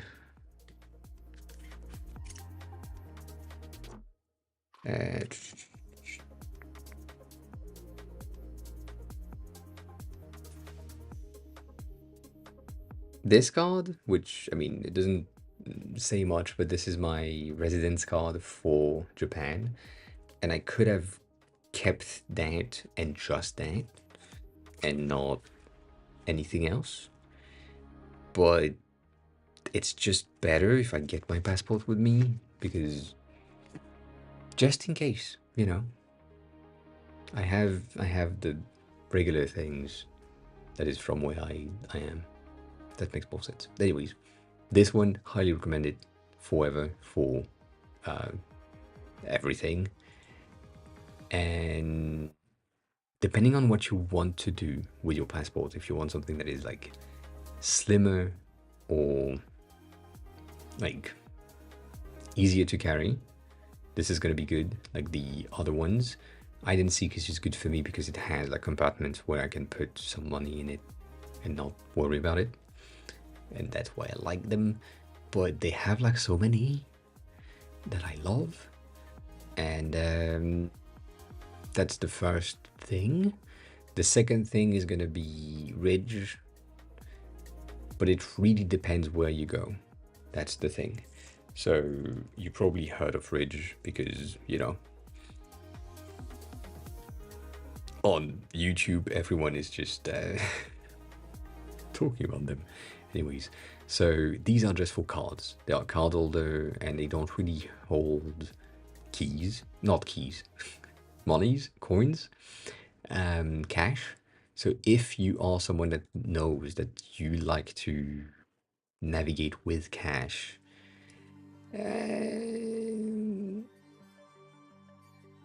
that's not good. For me, personally, I have my coin pouch for Japan. Abden B is now following. Abden B, hi, welcome on in. How are you? Who are you? How did you find the stream? Thank you for the follow, appreciate that. So I have my coin pouch, but I don't really use that, and I pay everything by cards, which is my phone.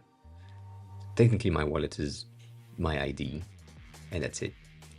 So I would use that. Can have some cash in it, not much. Can have 4 cards on both sides.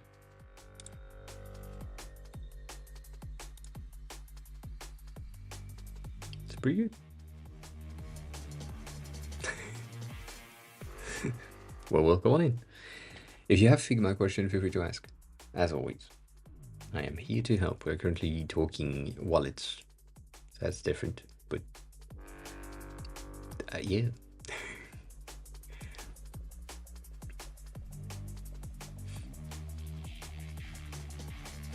Yeah. The passports one is good. It's just big. It is a big one. And obviously I have this one. They do have some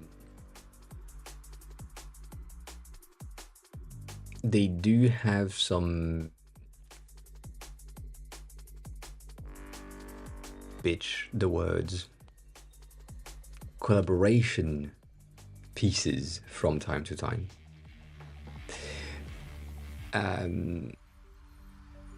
Where basically you can have designs that are a bit different and stand out from the rest of the things that they have. But yeah, it's I mean, for me, the passport wallet is going into the inner pocket of my coat, and if it's on the I mean, technically it's on this side. But yeah, it depends on the coat that I have. If I'm doing like another try on for another coat so that you can see that.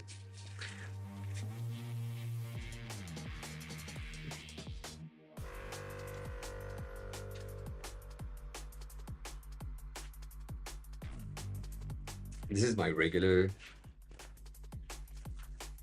coat thing. Basically here I have one pocket, and on the other side I have another one. So the wallet It's going there all the time, always. And then because this is like a Japanese thing, I have a big ass pocket right there and a big ass pocket right there. And that for my phone, and that's for my wallet.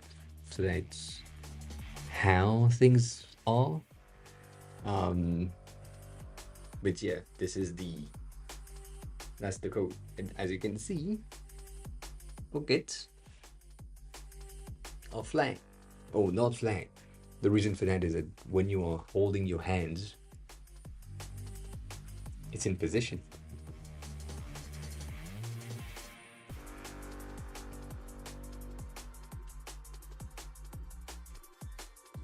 Today, that yeah, on this one you can. It's just weird. And if you have a scarf, it's not comfortable because the neck is really close to the neck. So you would need to have a tube scarf to put on top of the coat. So it's a bit of a weird situation, but it works. But yeah, it's weird. Like the scarf is not in contact with your neck, it's in contact with your coat that is not in contact with your neck. So it doesn't really work. Unless you have like a tube. Do I have my tube here? I don't think I do. A tube scarf. Which is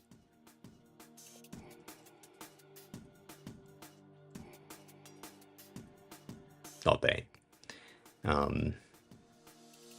You know, it's fine. It's not the best. Other than that, I have I mean, it's not one of these, but it's basically one of these that I have all the time when I'm in Japan, which holds anything that I need.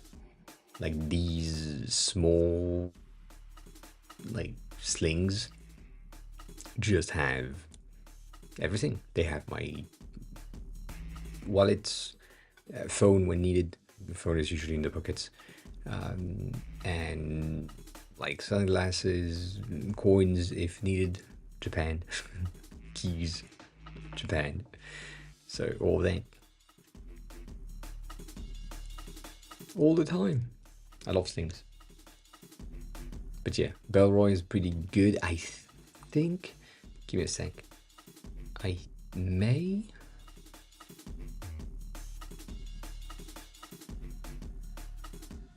thought I had a discount referral code for them. I don't. Sad. Sad. Fine. Fine. It's okay. It's okay. God damn.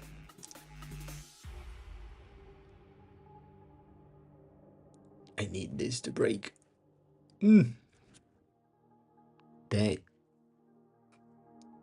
Ugh. I'm dying.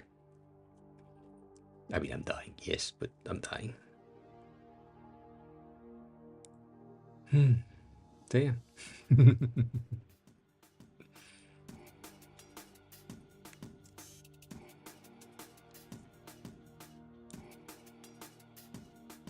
What do you mean no? Sorry. I know I'm not sharing screen.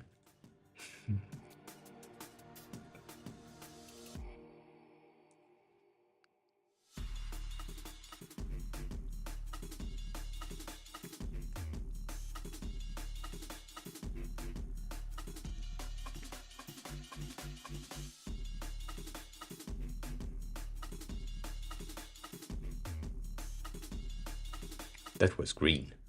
That was green.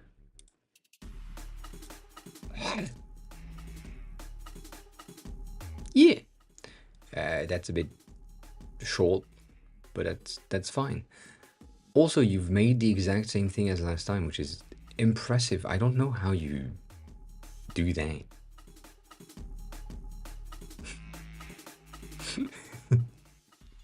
right? I really don't. Watch me lurking. Hi, we're going. We don't have infos.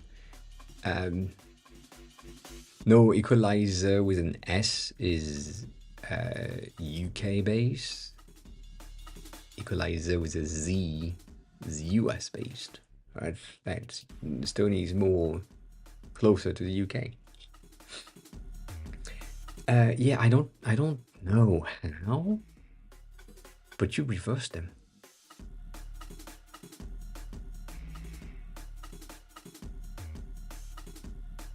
Like it's highlighted at the bottom and darker at the top. And I don't understand how that happens.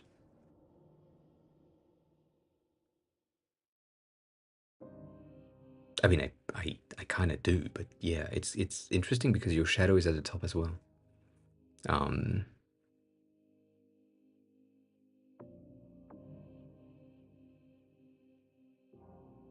Like it's weird. No, I know. I know you take the things from Figma, but like this one is good, but these aren't. And I don't really understand how and why that happens. Anyways, this is pretty good. I would still have the things align, you know, as I did, ensuring that this was the same width as this, and that this is the same width as the content, you know. Think that makes sense. So yeah.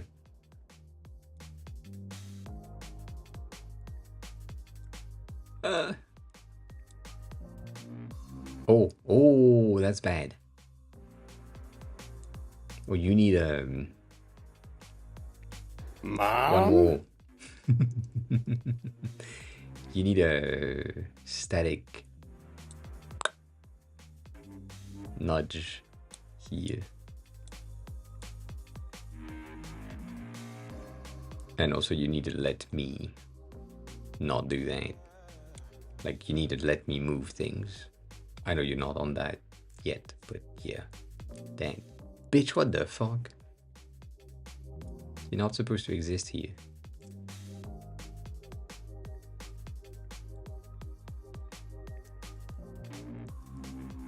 How is Till popped in? Makes no sense.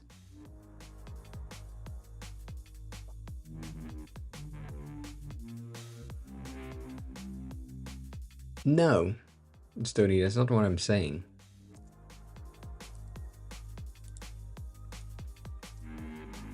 You see how the whole thing is resizing itself based on the amount of bars that we have? That's what I'm saying. I'm not saying fixed size in width. I'm saying ensure that whichever amount of bars there is, it fits. That's what I'm saying.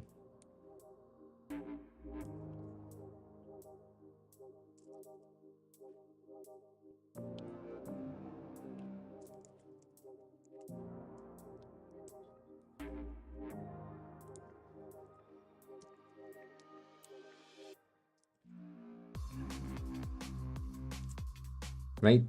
So if I have just 7, it's gonna be this. If I have 8, it's gonna be wider. 9, 10, you have 12. You know, it's just gonna be wider. I don't really mind. Just saying that it would be better if.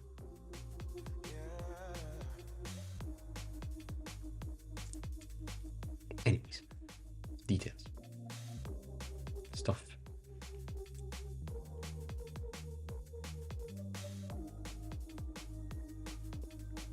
Good.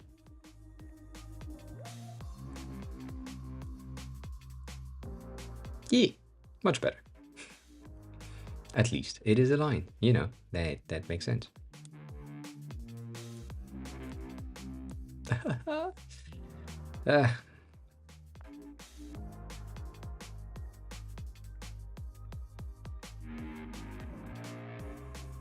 Yeah, that's good. I guess the space in between the numbers and the knobs, a tad to the left, should be good. Should helps a lot. Should helps a lot. Ah, God damn it.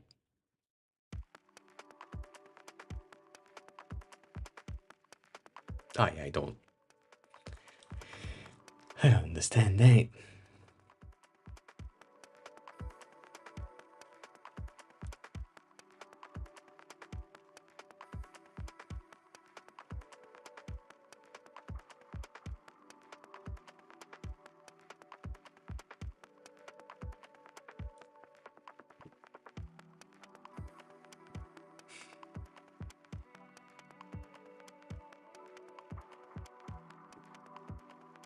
God damn.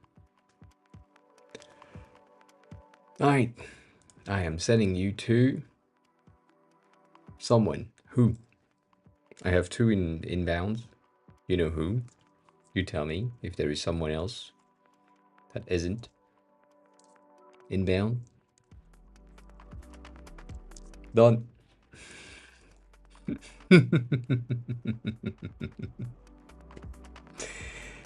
Alright. I need to fix shit. And as always, the VOD is going to be on YouTube. If you have questions and are not live, you can join the Discord. That would be highly appreciated. You can stalk me online, as some do. And I shall be back on Monday, if all goes well. If I'm not dead. That happens. Things have been said. As always, you can give me money, but it's not necessary. Would rather you buy something or I guess I need to figure that out. I need that command somewhere so that you can just learn Japanese with Can, which is the app that I built. I'm happy with it. Anyways, as always, take care of yourself. Enjoy the rest of your day. And guys working on things, which is pretty cool. すみませんお兄ちゃんこれはシシですか That is not much of a difference. Impressive. Anyways, take care. Bye.